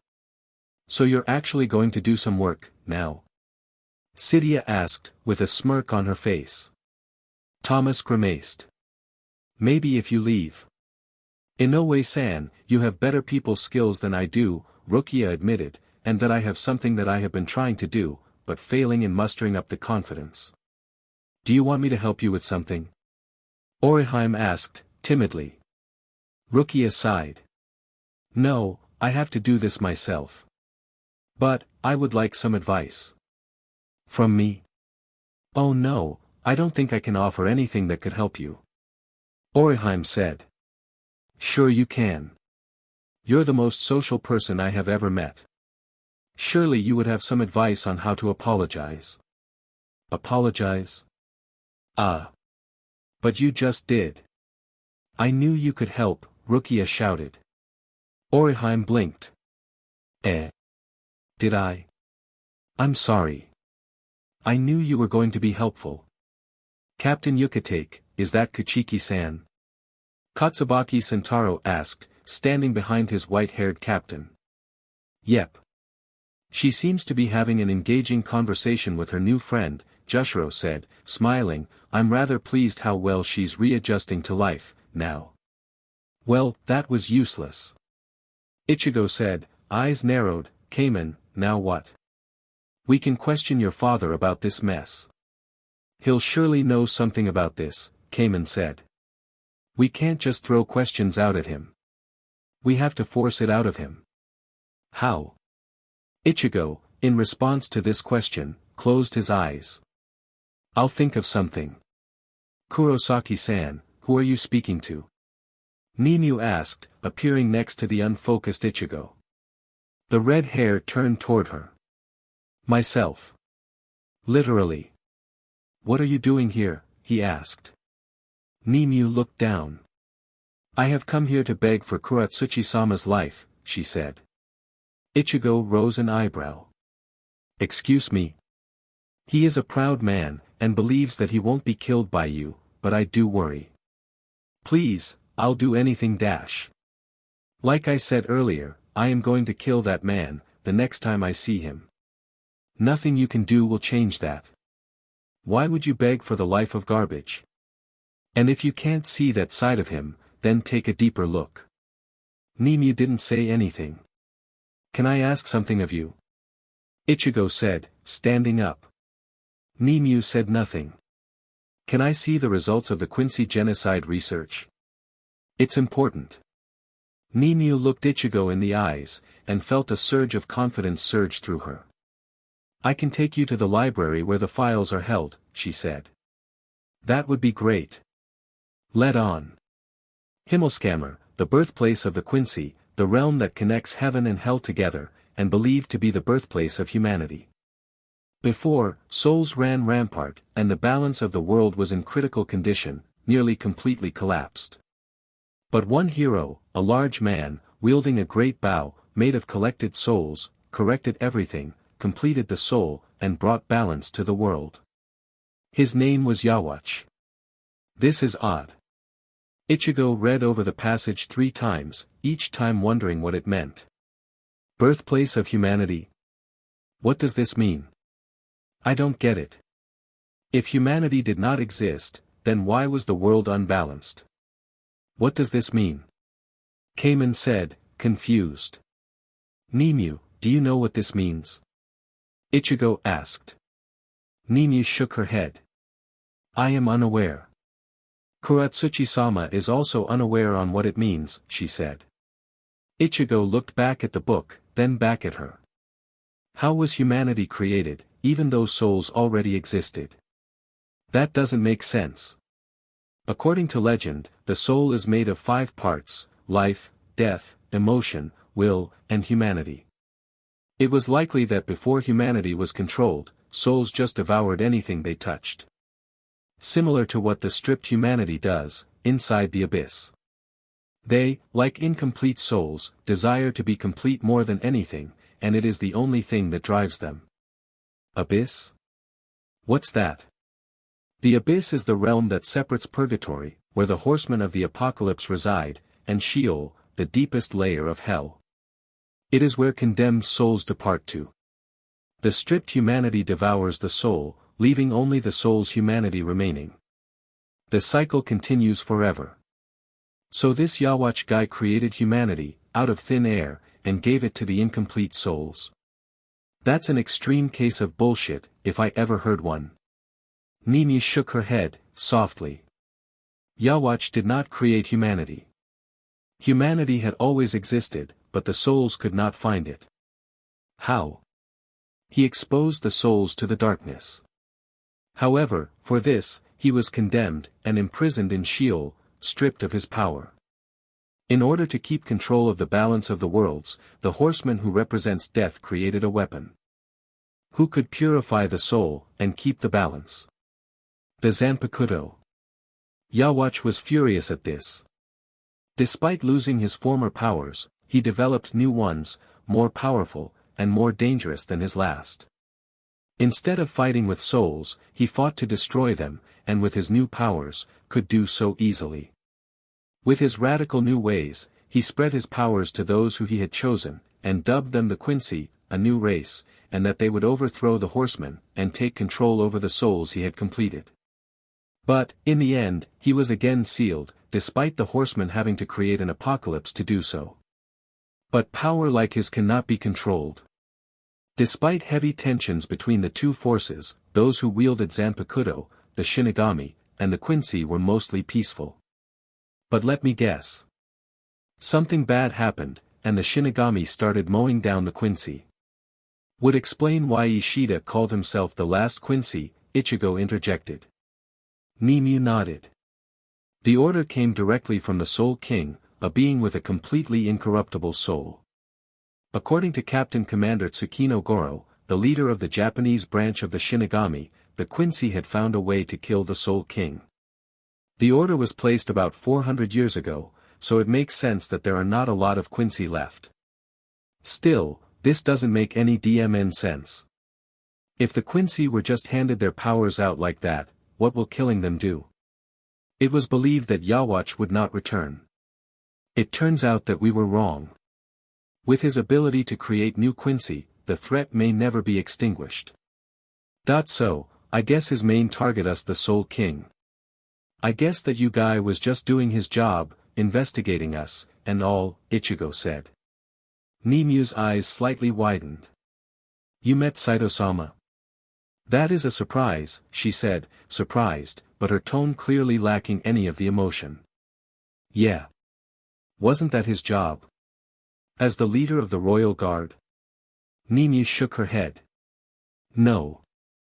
The Royal Guard's responsibilities are to uphold the protection of the royal realm, but the job is too large for one team. There are many Royal Guard units. In fact, the Japanese Royal Guard is the smallest of them all, but this is because Saito-sama prefers a closely knit team, compared to Shihoin-sama's approach. Shihoin. Could you be taking about Yoruchi? Nimue nodded. Yes, but not her specifically. Before Shihoin-sama's defection, the Shihoin clan was the leader of the Royal Guard. Her brother, Shihoin Noriaki was the leader. When Shihoin Yoruchi retired from the Shinigami, she was slated to become the leader of the Royal Guard. But what happened with Noriaki? He was killed in action, Nimue stated, bluntly. Shihoin Yoruchi was going to be named as the leader prematurely, but she defected, and her betrothed, Saito-yu, was named the leader. Ichigo narrowed his eyes. Something doesn't add up, he said. You're telling me, King, Kamen chimed in. That was rather informative, Nimue, Ichigo said, in front of the hut, inside a cave, that was going to be his home, until they departed, thank you. Nimue was not expecting this much gratitude, so she stood, quietly. You can at least say you're welcome, Ichigo said, with a smirk, and you were so talkative earlier. What happened? I'm sorry for my impoliteness. It was a pleasure to help you, Nimue said, with a bow. Ichigo chuckled, opening the door. Good night, he said, rolling into the hut. Nimue stood outside, still for about 30 seconds, before she departed. Ichigo, where were you? Sato asked, eating a cup of ramen. The redhead sat down, and yawned. I was out. Where's Yoruchi? She's not back. She left a little while ago. Where did she go? She wouldn't tell us, Orihime said, walking in from the other room. She was real moody when she left too. Ichigo sighed. Is everything alright, Ichigo? Sato asked. Yeah. I just had to ask her one small question. That's all. Nearby the Shino Academy, stood a girl with dark purple hair, and amber eyes stood, legs trembling, and breath unsteady. This was it, she told her. She had spent the entire week preparing for this moment. Nerves beat med, she was not going to allow this opportunity to escape her. With a deep breath, she stepped into the hall of the school, and walked to the counter, where a man, wearing the shihakusho of an established shinigami sat, smiling. "Welcome," he said, "who might you be?" The girl paused. "Are you serious, body? Cooperate." "My name is Senna," she said, nervously. "Well, it was better than nothing." "Senna, huh?" "No surname," the man said. Senna looked down, sadly. "Don't worry about it. I just need your entry paperwork, and we can get you an exhibition scheduled." Senna went blank. "PP paperwork," she sputtered, "I think I forgot it at home." "Well, that's not good. I'll hurry and get it." "I'll be back in a sec," she shouted, running out of the building. The man chuckled. "I'll be waiting," he said, smiling, "cute girl. I feel she'll fit in here just fine." What was her name again? "Are we ready to leave?" Ichigo asked. Yoruchi chuckled. "Tomorrow," she answered. Ichigo grimaced. "It's not too bad," Yuryu said, "at least I have been able to sew." Ichigo pressed the palm of his hand against his forehead. "Yuryu, are you sure that this isn't a girl's design?" Sato said, lamenting over his now questionable shirt. Yuryu shook his head vigorously. "It's an excellent dijin, that emphasizes your toughness, Yasutora-san." Ichigo growled. "I am no longer comfortable with sharing a room with that guy," he said, shaking his head. "Inoue-san, do you like your new outfit?" Yuryu asked, excitedly. Oriheim looked it over. "It was sorta cute," she guessed. "It's sorta cute, I guess," she said, absent-mindedly. "Oops," she said, the first thought that crossed her mind. That wasn't very thoughtful. Well, it wasn't an insult. "Really? I'm glad you like it." Yuryu replied, in a state ethereal bliss, "With the limited materials I had, I couldn't get a good dye on right side of the shirt, but you can call it an artistic design. I used the Accents brand design for the lace, and with some leftover material, I created some small corsages near the bottom. The pants were real easy to dye, and with the material I had for them, I created a couple of flourishes that I'm sure you would love." Ichigo's hand dropped. Did you just that I'm done?" "I am so done right now," he said. "Quit complaining, Kurosaki. You won't get anything.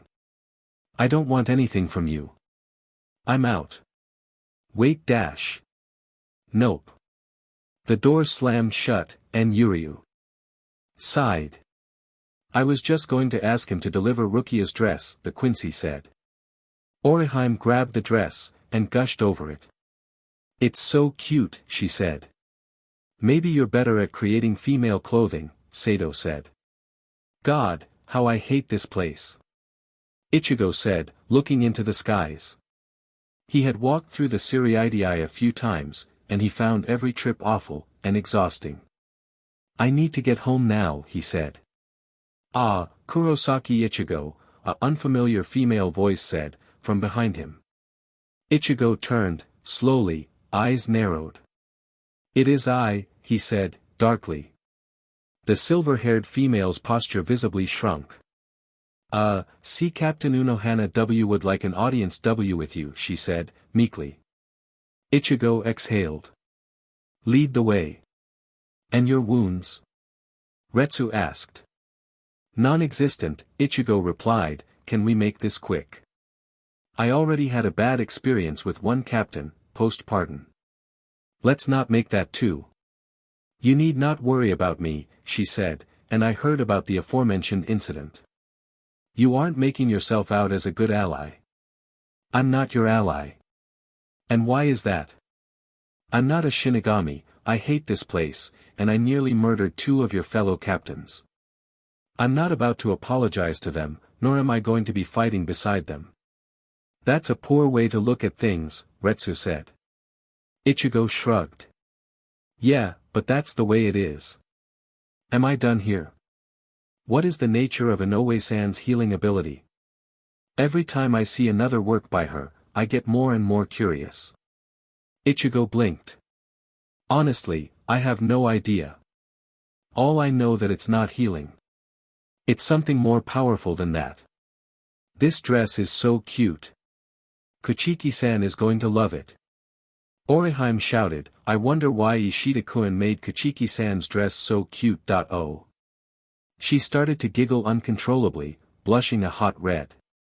Ishida-kun must have a crush of her. It's so cute, she squealed, coming across the room. Rukia met her yesterday in. Kuchiki-san. I have something. Surprising, Retsu didn't bother him too much. Maybe it was that she was pretty nice to him, and actually talked to him like a human being. Or because she wasn't time to goad him on, cut him, or be a major prick to him. It was humanizing. So of course, good fortune is short, and walking out of the barracks led him into Kenpachi, and his pink-haired demon. God damn it. Ichigo groaned. Kenpachi smirked. Ichigo, how are you feeling? He asked. Ichigo narrowed his eyes. Fantastic. Move aside. That's good. Now we can battle, full strength again, the captain said, smiling menacingly. Ichigo chuckled. That would be an error on your part. Captain Kenpachi, I do not believe you were fully cleared for combat, Isane said, meekly. Kenpachi replied with a fierce glare. Isane backed away. Ooh, you can scare women. I'm so intimidated, Ichigo said, flatly, I have no need to kick your butt right now, so begone. Kurosaki-kun. Orihime shouted, from behind Kenpachi, who turned to see the girl running toward them. Inoue, what's up? Ichigo asked, walking around the captain. Inoue-chan. Are you ready to play now? Yachiru shouted. Not right now, Yachiru-chan, Orihime responded. Okay. Maybe later. Ignoring the peanut gallery, what's up? Do you need me or something? Ichigo asked, hoping for a yes. I looked everywhere I could, but I can't find Kuchiki-san anywhere. Ichigo blinked, internally sighing. Did you check her squadron? That was the first place I went. Her brother's place. She wasn't there either. Well, she's a grown woman. I bet she'll be fine. Are you sure? Orihime asked. If you want, I can go with you to look for her. I'm not doing anything in particular. Hey!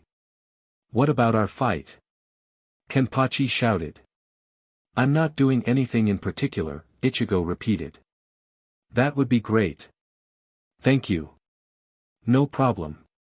Lead the way. Yeah.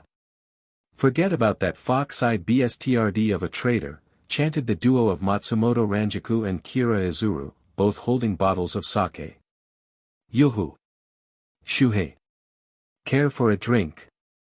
Ranjaku shouted at the black-haired man, who was casually strolling by. He shrugged, and replied with a soft, sure. Great. More for the party. Ranjaku shouted, before seeing Ichigo and Orihime passing by. Hey, Orihime-chan. Ichi-kun. Come over here for a sec. Ichigo paused. Don't you ever call me that ever again in your existence, or things will get violent for you, he snarled. The buxom blonde giggled. That's funny. Do you care for a drink? Oh boy. The mind-numbing powers of alcohol, my absolute favorite. I'm down, Ichigo said, without a hint of sarcasm in his voice. Kurosaki-kun, we're underage, Orihime said. Darn, and I was about to get my drink on. Maybe later. We have tea, Ranjaku said, flatly. Tea isn't my thing, Ichigo replied, equally as flat. Well, we have milk and water too. Pass. As you were, Inoue. Right. I'll see you later, Ranjaku-san. Don't be a stranger. Absolutely useless. Why the hell did you go, if you weren't going to do anything? Kukaku shouted, slamming another brick onto his back, another set of 100. Go. One san. I don't deserve this. I did the best I could. Ganju cried. The hell you did, she screamed, before her aura shifted. She felt her come up. Rukia stood as impassively as she could. She was not trying to cause a fight. What do you want? Kukaku asked, harshly. Rukia felt herself involuntary flinch. Well, hurry up. I suppose the murderer of my brother would do something more than just stand there, like an idiot. What do you want? Rukia looked down. She guessed she deserved this. I'm that I have come here to apologize, she said, bowing. I know this won't make a difference, but I know that if you heard it from me, maybe the pain would hurt less. I guess that was dash. Shut up. A simple apology was good enough, Kukaku said, knocking the girl on her head. Rukia blinked. Your captain told me what happened that night. I was never mad at you. I just wanted you to come here and apologize in person. Rukia blinked again. See, I told you that she was fine, Ichigo said. Hey Kukaku. Sup deadweight. Stop calling me that. I'm already in enough trouble. Ganju whined. Ichigo turned his attention to Rukia. I don't know if you know this, but we're leaving tomorrow. That's pretty neat, and all. Oh, and Inoue has something for you. Ah, Kuchiki-san. Ishida-kun made this beautiful dress for you. Orihime said, practically throwing the dress into the girl's arms. You better take good care of it. Okay, Rukia said, a little overwhelmed. I guess that's it. You ready to leave? Actually, I have decided that I'm staying here. Ichigo closed his eyes, and smiled. Absolutely perfect. I was expecting you to make that decision. You were? Orihime asked. Ichigo nodded. Makes sense. Well, I'm glad you came to that decision, and I would have supported you, whichever way you decided to go. Rukia's eyes shimmered, wondering if this was the same Ichigo that teased her relentlessly. Well, I'm starved. Rukia, you wanna go eat? He asked. No. I'm not hungry. Great. Inoue, you got anywhere you wanna eat? Me? I'll let Ishida-kun and Yasutora-kun decide where to go, if you don't want to. Orihime said. Ichigo chuckled. They're not joining us. Just you and me, today. Just like old times. Orihime blinked. Rukia blinked. Kukaku and Ganju blinked. Wow, that was really blatant, the non-participating gallery thought. Be by ourselves. Orihime sputtered, face a healthy shade of pink. Ichigo nodded. We rarely spend any time together. They'll be just fine. Orihime now needed the guidance of another, and Rukia was the nearest body, that wasn't named Kurosaki-kun. She shot her best. I need moral support right now, looked to the petite female, who, when catching this, nodded so quickly that she nearly gave herself a headache. Well, if he was offering. I would like that. Orihime said, softly. Ichigo's smile grew, ever so slightly. This is an official senkaman, Jushiro said, holding a great smile. This will return you back to your home.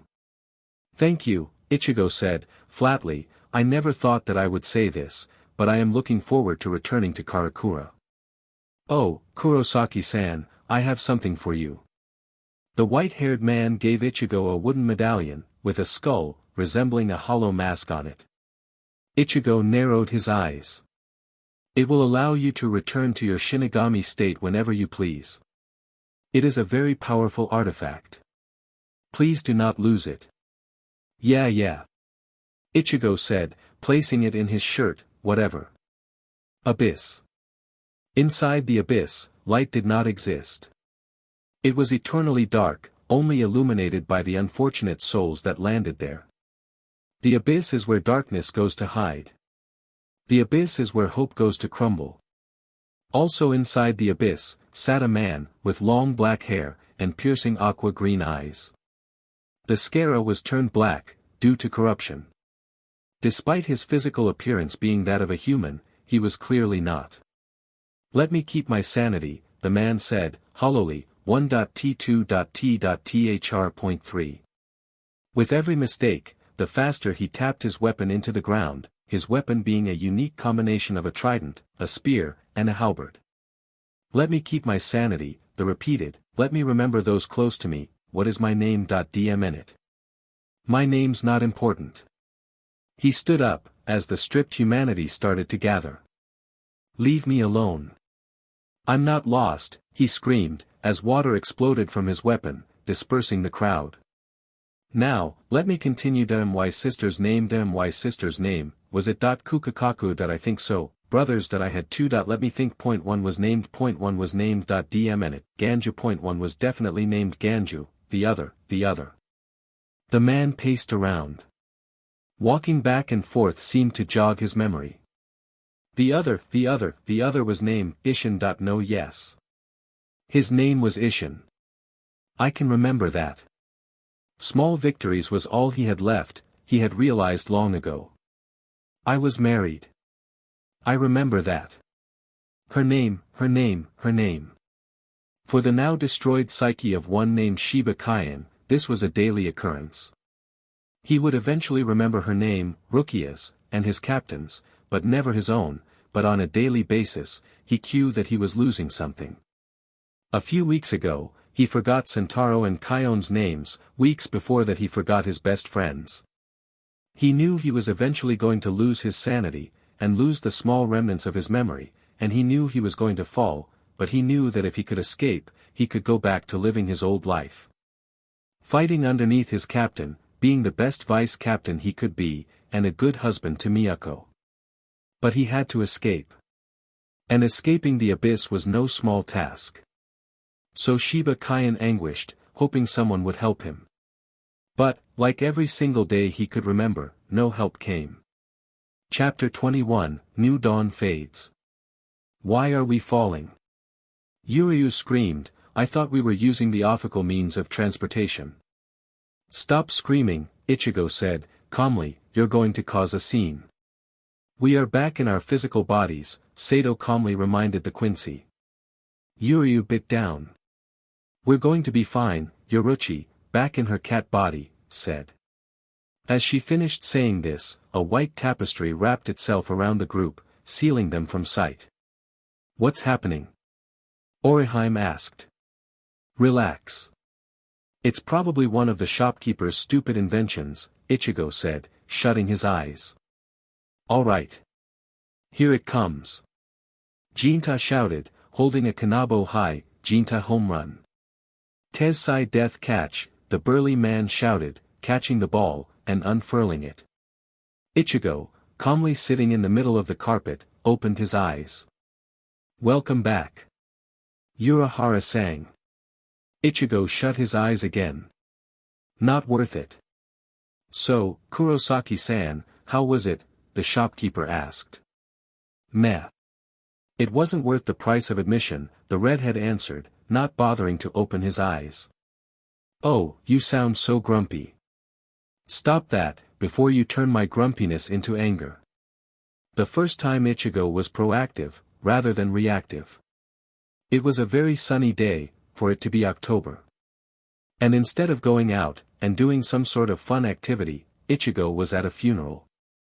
To be fair, he had not only volunteered to go, but had practically forced his way into it, and sat throughout the entire service, completely silent and still. He knew how completely awkward it was. He knew nothing about Sora, other than the fact that he was born on March 4th, his blood type was B, the same as Oriheim's, and he died on October 17th. He felt isolated from the entire thing, but at the same time, he knew he needed to be there. When his mother was buried, Ichigo felt alone, despite knowing that he wasn't. He grieved in his own, self-destructive way, and knew he had derailed his life from that moment. So, no matter how little he could do, he knew he had to be there, with Orihime. To save one from going down his path. After the body was buried, and the crowd dispersed, he and Orihime stood at the grave, silently. He wasn't going to leave. But, someone had to act.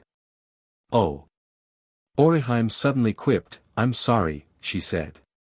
Ichigo rose an eyebrow. "What are you apologizing about?" he asked. "I ruined your suit," she said, demurely, "and it looks so expensive." Ichigo blinked, before shrugging. It's fine. This thing isn't going to fit me in a couple of weeks anyway." Well, at least they were talking.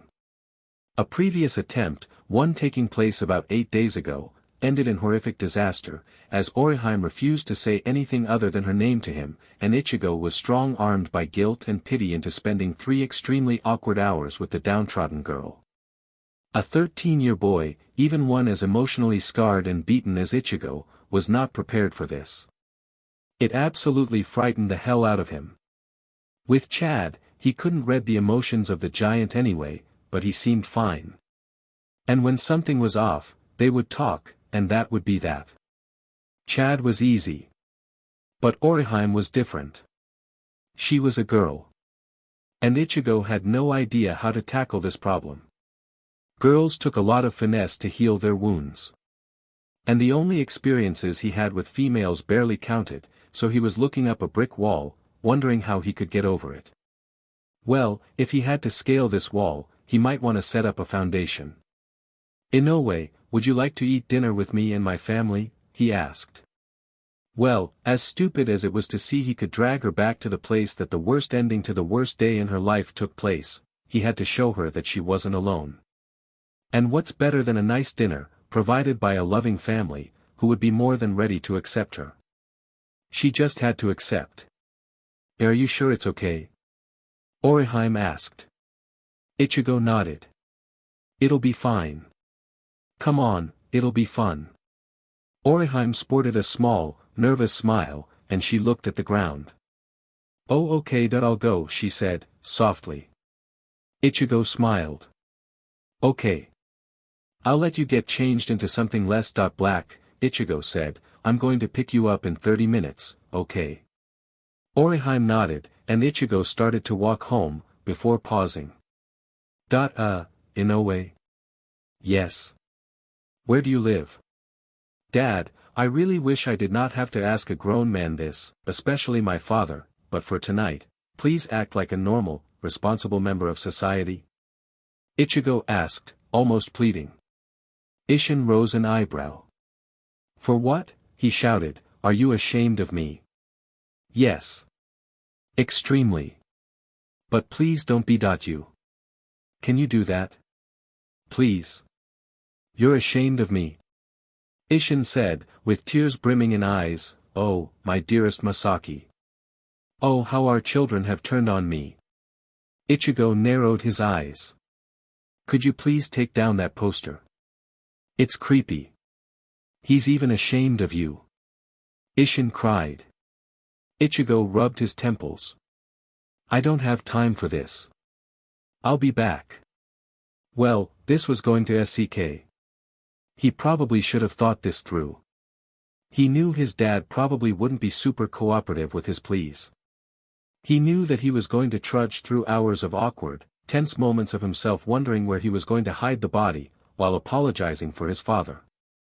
But for one night. That's all he needed to give him. Whatever. What's done is done. Arriving on the doorstep of the Inoue residence, Ichigo gave 2 firm knocks, and stepped back. A muffled, I'm coming, was heard.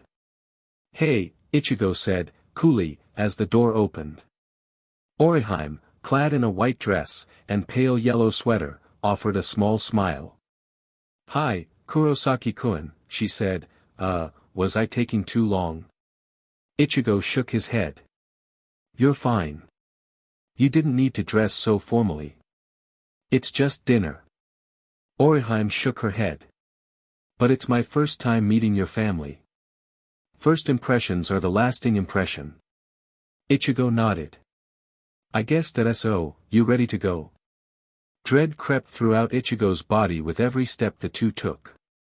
Ichigo rarely took people back to his home. Tatsuki went twice, and both times it was a complete disaster. Chad went once, and despite his calm and quiet personality, you could feel the annoyance growing. The patriarch of the Kurosaki family was a true test in patience. His ability to get under your skin so effortlessly was frustrating. It was irritating that he felt he couldn't bring his friends over, because his father would try to scare them away, using any method he could. And now he was bringing over a girl, who just recently lost her brother. Smart, Ichigo. He really could have thought this through. He could have just taken her out to eat out at a restaurant, but he felt that she could have used the social contact. But he completely forgot about his father's antics. Well, here it is. Inoue, can I have you stand right here?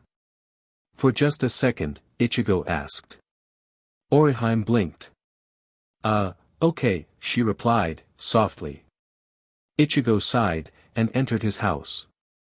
I'm home.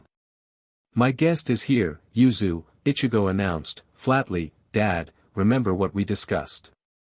Why should I? Isshin pouted. Ichigo narrowed his eyes.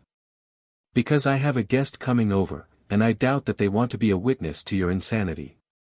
Oh, I should go get my brightest shirt now, son. Gotta make a glorious first impression.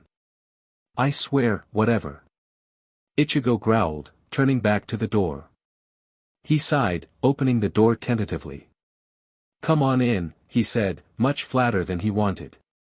Orihime tightened up, and stiffly walked through the door. Loosen up.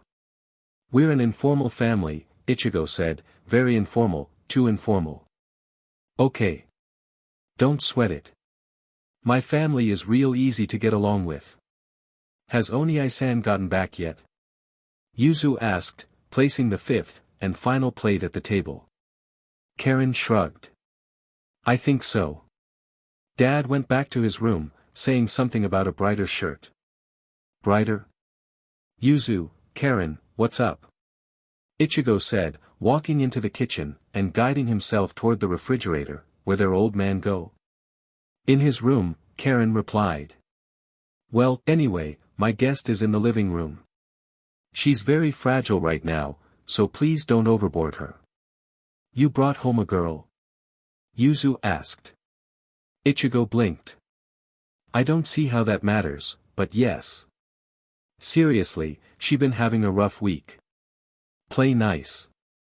Are you telling us that you don't think we're nice? Karen quipped. Ichigo grabbed a carton of juice out of the fridge, and popped it open.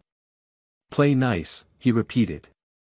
He left the room, and walked into the living room, where Orihime was standing, still and impassive.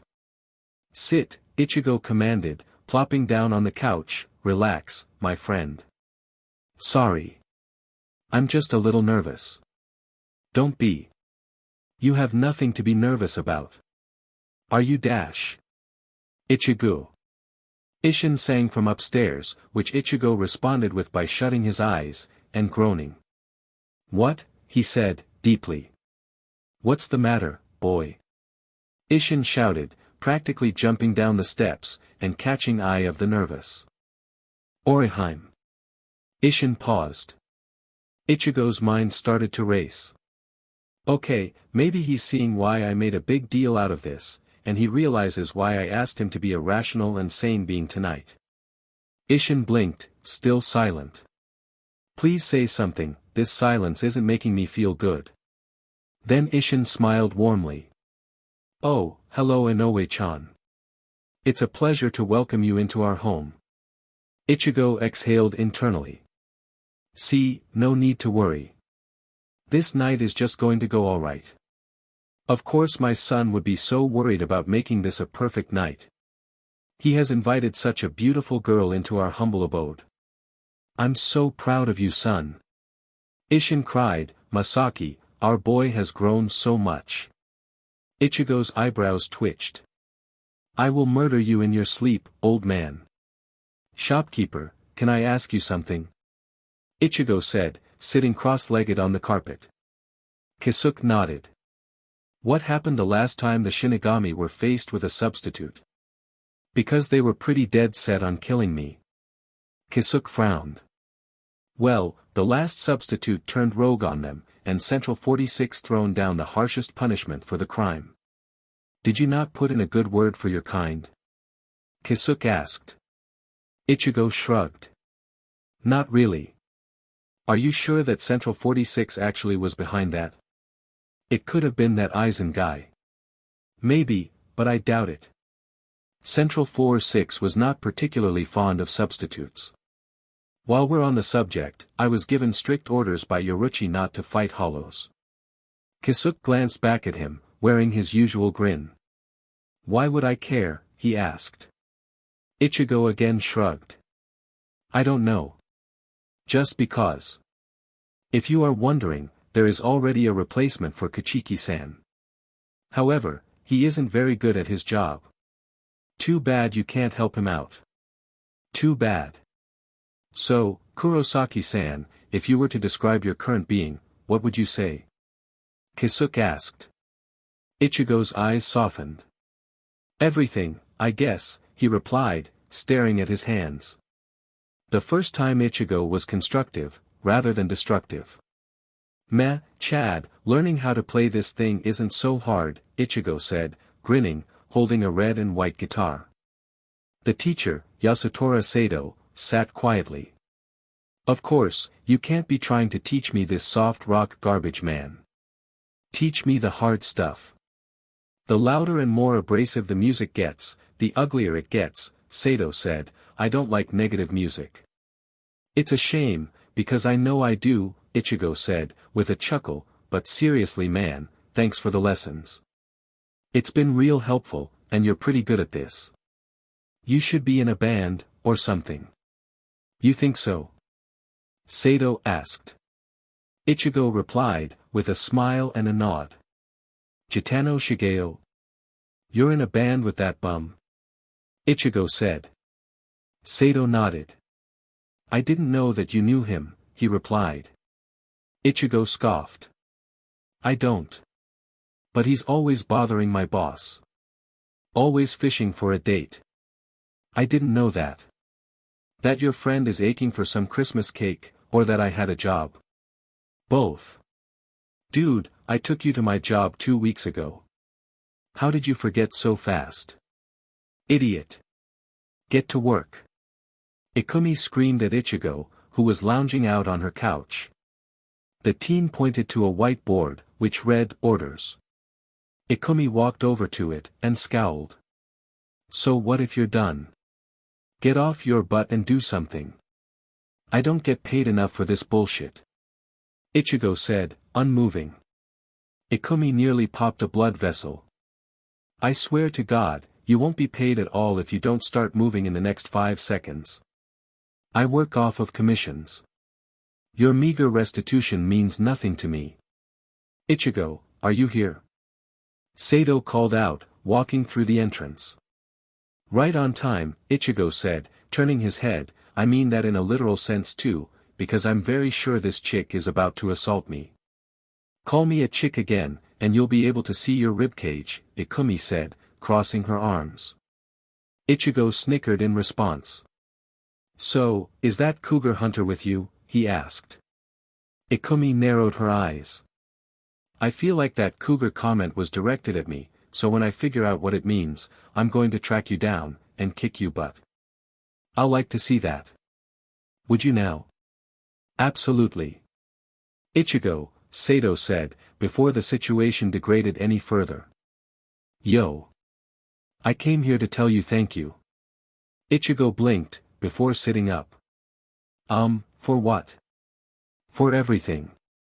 You have been the best friend I have ever had. Thank you. And with that, the silent giant left, leaving behind a very confused Ichigo. Did I do something recently? He thought aloud. Man, I think I should replace you with him. I'll get much more productivity out of him, Ikumi said. Ichigo snickered again. But then you would miss out on conversations like this. And that would be tragic. That would be glorious. The earlier you leave my life, the quicker my stress wrinkles disappear. Don't worry about that. You're still a total catch. Ikumi blinked, before smiling. Oh, so you think I'm still pretty hot, eh? Sizzling. But, you would be hotter if you uprooted that pole out of your butt, and chilled down for a sec. Hey, you probably could get a husband in a flash. Ikumi dropped the smile. I swear to God, by the end of the day, you are going to be missing teeth, she said, through her teeth. Ooh, I can't wait. The phone rang, and Ichigo quickly answered it. Unajiya shop, this is Kurosaki Ichigo speaking, he said, bored and tone completely dull. This isn't a eel shop. Yes, the name is misleading. Well, stop blaming me, I don't own the shop. I just work here. Eel is gross anyway. Ichigo hung up the phone, and sighed. You really need to consider changing the name. I inherited this store from my father. This store's name is never changing. Was I really this scrawny when I left? Ichigo complaining, feeling really uncomfortable in his own skin. While Urahara said that his physical body would adapt, he simply hoped it would be faster. How many days do I have off? I should have 0.7 more days. Ichigo opened the door to his house, and plopped down on his couch. I wonder if the summer house I reserved is still available now, he said, aloud. Hopefully, they didn't think I was going to flake on them. That old thing. Ishin said, walking out of his office. Why? Ichigo shrugged. I'm feeling quite nostalgic. I'm thinking about going. By yourself? Of course not. I'm bringing friends. Don't get in trouble, boy. Ishin said, walking toward the kitchen, before pausing. Hey, are you bringing in Oe-chan and Tatsuki-chan? Ichigo rose an eyebrow. I wasn't going to. Why do you ask? Well, I think you should. They are your friends, right? Yeah, but I was pretty sure you would veto the hell out of that. You only have one exception. Ichigo rose from his seat. And what is that? He asked. All you have to do is take Karen and Yuzu with you. Ichigo blinked. Is that it? Yep. Consider it done. I'll be back. The first time Ichigo tried to understand, instead of blaming someone. Rukia, I doubt that any hollows are coming tonight. Ichigo said, Dooley, can I go to bed now? The patrol PRD isn't over yet. And besides, you can sleep during the day. That I have school. And a job. You know, those are pretty important. You whine too much. Rukia sat on the rooftop, and stared down at the streets below. Ichigo rose an eyebrow. Rukia, are you okay? You seem less moody today. I'm fine, Rukia snapped, sharply. Ichigo chuckled, and sat beside her. No you're not. You can tell me or you can just bottle it up. Think about it.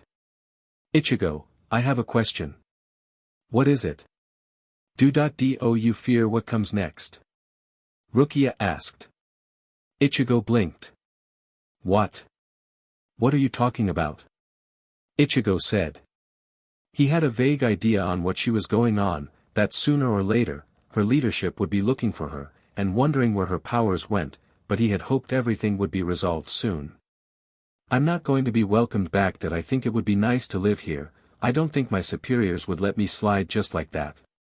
It'll be fine. But they'll go after you, too. And, if they were to dash. It will be fine. They aren't killing me. And you shouldn't worry. Everything will be okay. Intense worry shone through Rukia purple irises. How could you not be worried? I don't fear death. While you might fear your own demise, I do. It's not your fault why you're like this. It's not your fault that you'll be branded a criminal. I panicked back then, and so, I ruined your life. That it's not hard to see why you don't like me. Ichigo paused. Well, despite her trying her hardest, Ichigo knew she harbored a lot of guilt from that night. Once, after Ichigo was chewed out after falling asleep in class, Rukia tried her hardest to be inoffensive, even allowing him to leave patrol early. It was the first sign of lingering feelings. Ichigo rarely brought up that night. Yeah, he wasn't happy that he was moved the responsibility of a Shinigami, but he understand why it happened. If he allowed Rukia to die, he knew he would be feeling the same guilt she's feeling. Ichigo sighed, and wrapped his arm around her shoulder, and pulled her in. I'll be fine. You'll be fine. Just don't worry about it. But. What did I say? Don't worry about it. Hey Ichigo, Tatsuki said, surprising Ichigo, I didn't know that you were back. You could have called or something. I could have called, but I didn't.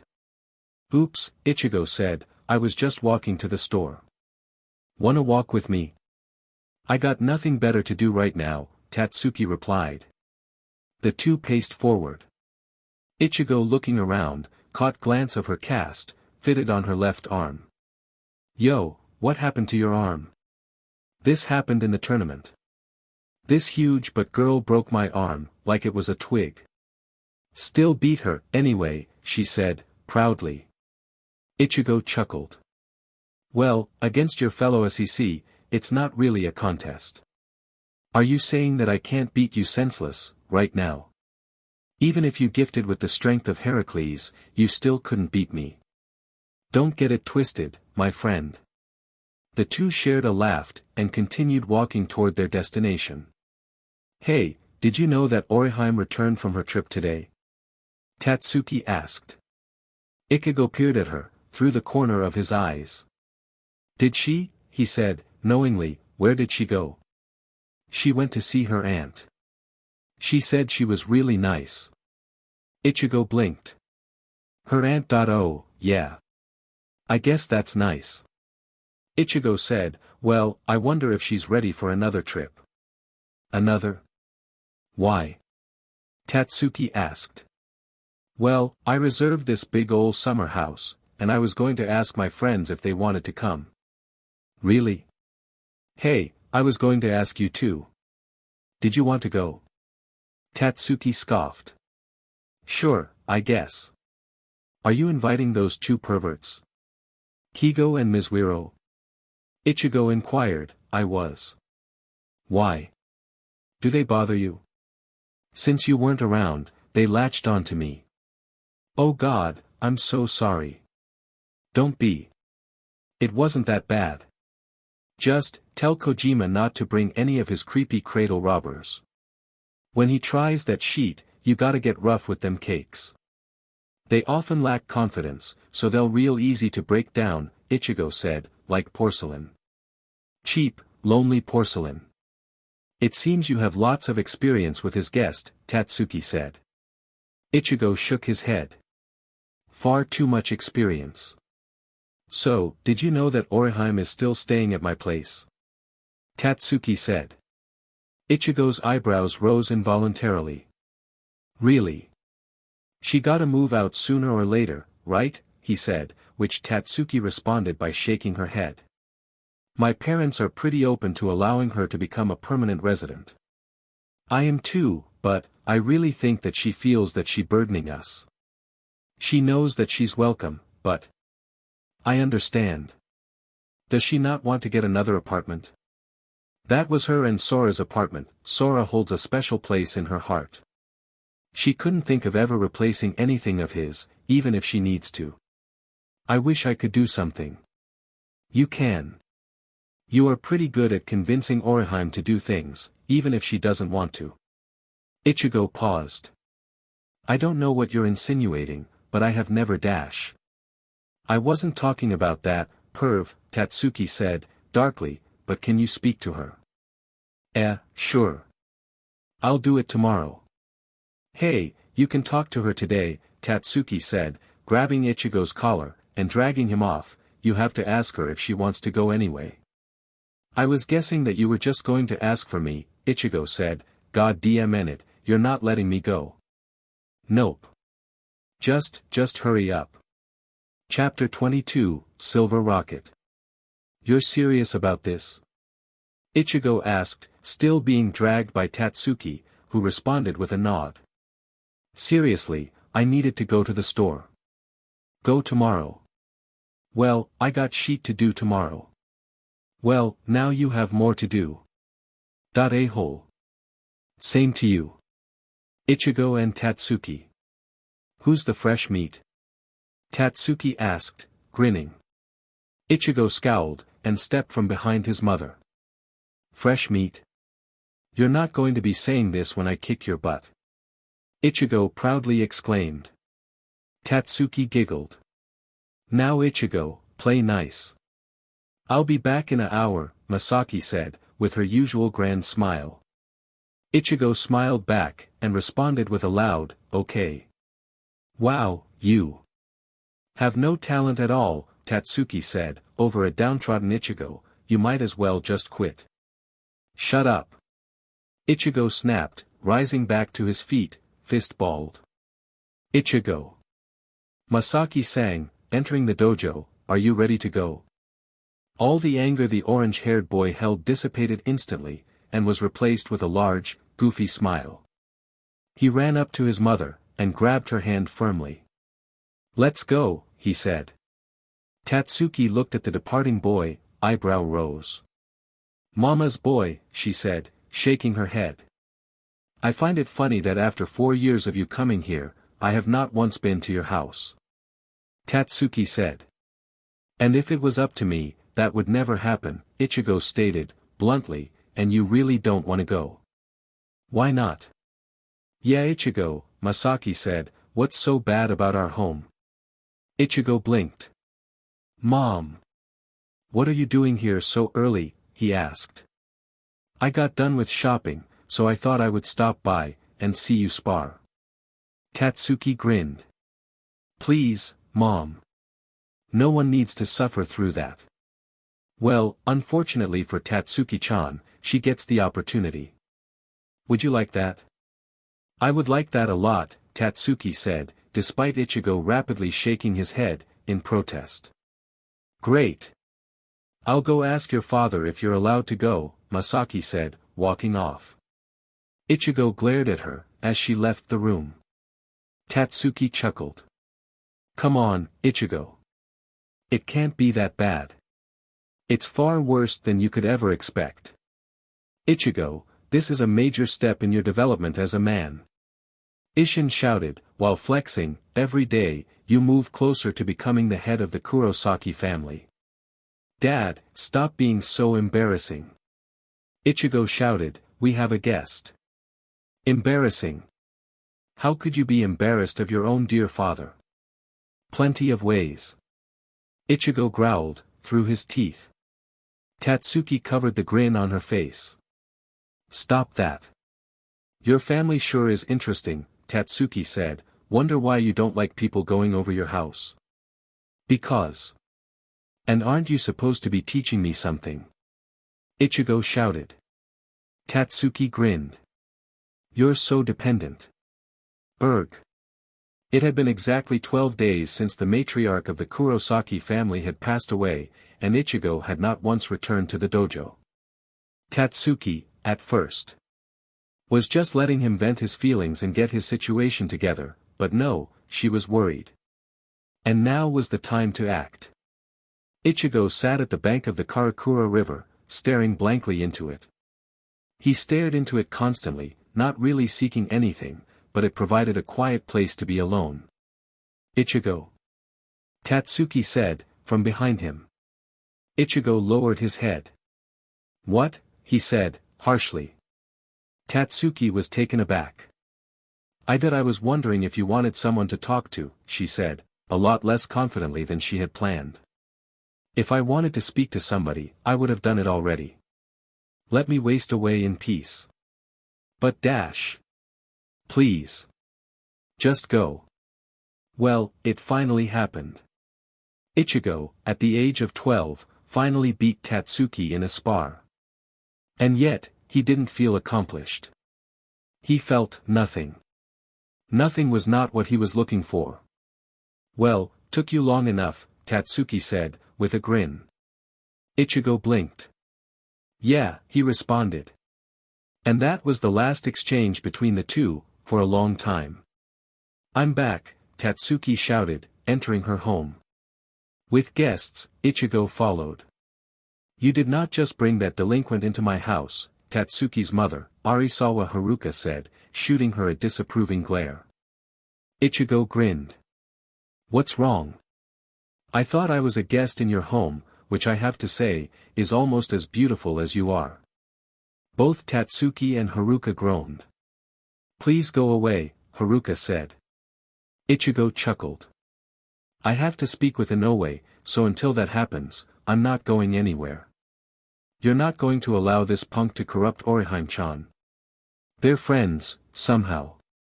I can't upset her by blocking him. As much as I want to. Jealous, ladies? Ichigo said, with a wide, toothy grin. Tatsuki and Haruka gagged. Please. Hurry up, and leave.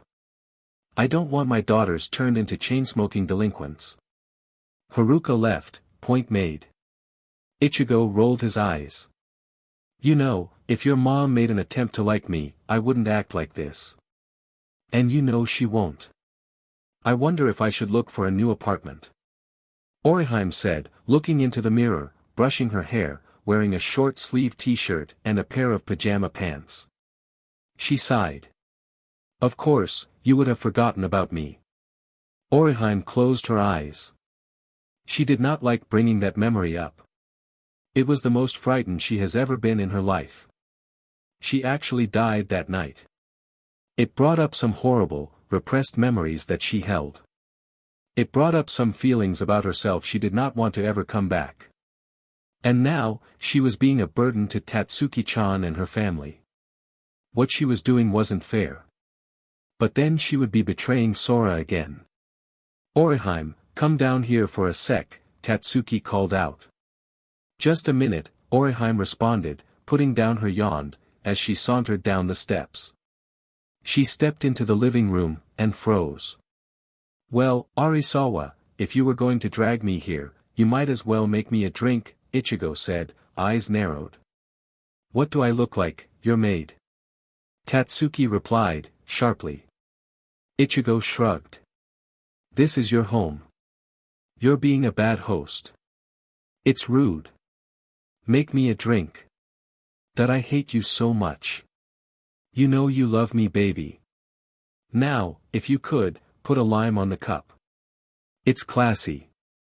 I'll rather add arsenic to your drink, Tatsuki mumbled, walking toward the kitchen. Ichigo grinned, before leaning back in his seat. Hey, Inoue, he said, nice of you to join us. Orihime blinked. Kei Kurosaki-kun. What are you doing here, she sputtered. Not much. Just trolling. Orihime smiled, before coming to a shocking realization. Orihime, after a loud squeak interrupted the silence between the two, scurried behind the wall, blocking Ichigo's view of her. Inoue, what are you doing? He asked.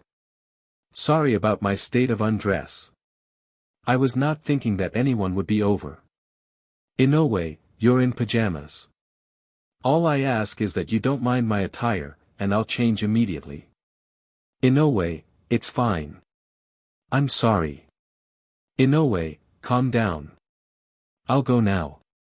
Ichigo sighed, walked over to her, grabbed her shoulders, and shook her slightly. Please stop. It's fine. What you are wearing is perfectly fine. Orihime blinked her amber eyes, that appeared to be sparkling. Was she about to cry? Ichigo pondered, as his face remained stoic. Why, you're not offended? Of course not, Ichigo answered, as calm as ever. Come on. Sit. Let's talk, my dear. Orihime's face went from barely composed, to burning a fiery pink color though out. Ichigo, on the other hand, just smiled. Ichigo and Orihime. Onie-chan. Please. Yuzu asked, holding a board game. Ichigo blinked, before rubbing the nape of his neck. "Sorry, but I have to do something," Ichigo said, patting her head, "but maybe, when I get back." Yuzu's face lit up. "That would be great." "Hurry back," she said, running into the living room. Ichigo smiled, grabbed a jacket from the coat rack, and walked out of the door. "Hello?" Orihime said, timidly, as she opened the door to her apartment. Ichigo responded, with a small wave. "Oh, hi Kurosaki-kun. I wasn't expecting you come back." "I can't just ignore new friends," Ichigo said, "that would be rude, wouldn't it?" "I don't know about that, but I appreciate your company." "Did you want something?" "Not much. I just wanted to see how you were doing." "Well, I'm fine. Or I think I'm fine that I don't know." Orihime said. "Can I come in?" Ichigo asked. Orihime, slightly embarrassed that she didn't offer him entrance earlier, gasped out an, "Of course. Come in. Come in." With a nod, Ichigo walked through the door. "Dad," Ichigo said, talking on his cell phone, "I know this sounds wrong, but I am not coming home tonight. Please understand." Silence. "Well, Sheet. Boy," Ishin said, deeply, "what are you doing to Inoue-chan?" "I'm not doing anything to Inoue.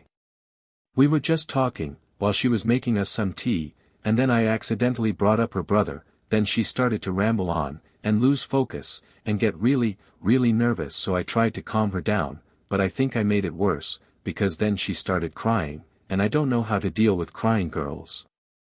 I'm 13. I don't even know how to deal with my own insanity. "So, what did you do?"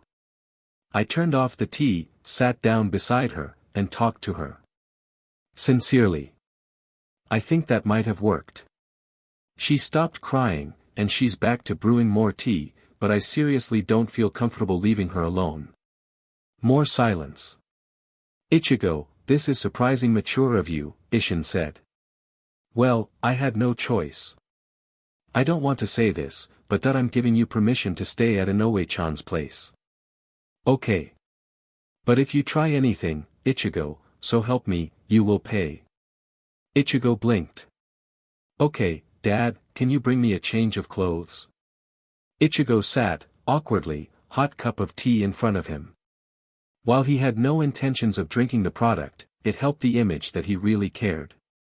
Even though the apartment had been completely silent for 10 minutes, Ichigo felt the tension in the air dissipate. "Inoue, I know you might not like hearing this, but I'm staying the night," he said, softly, "I really think it would help."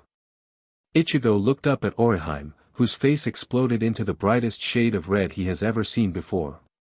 But, that's inappropriate," she stammered, barely able to finish her words. Ichigo rose an eyebrow.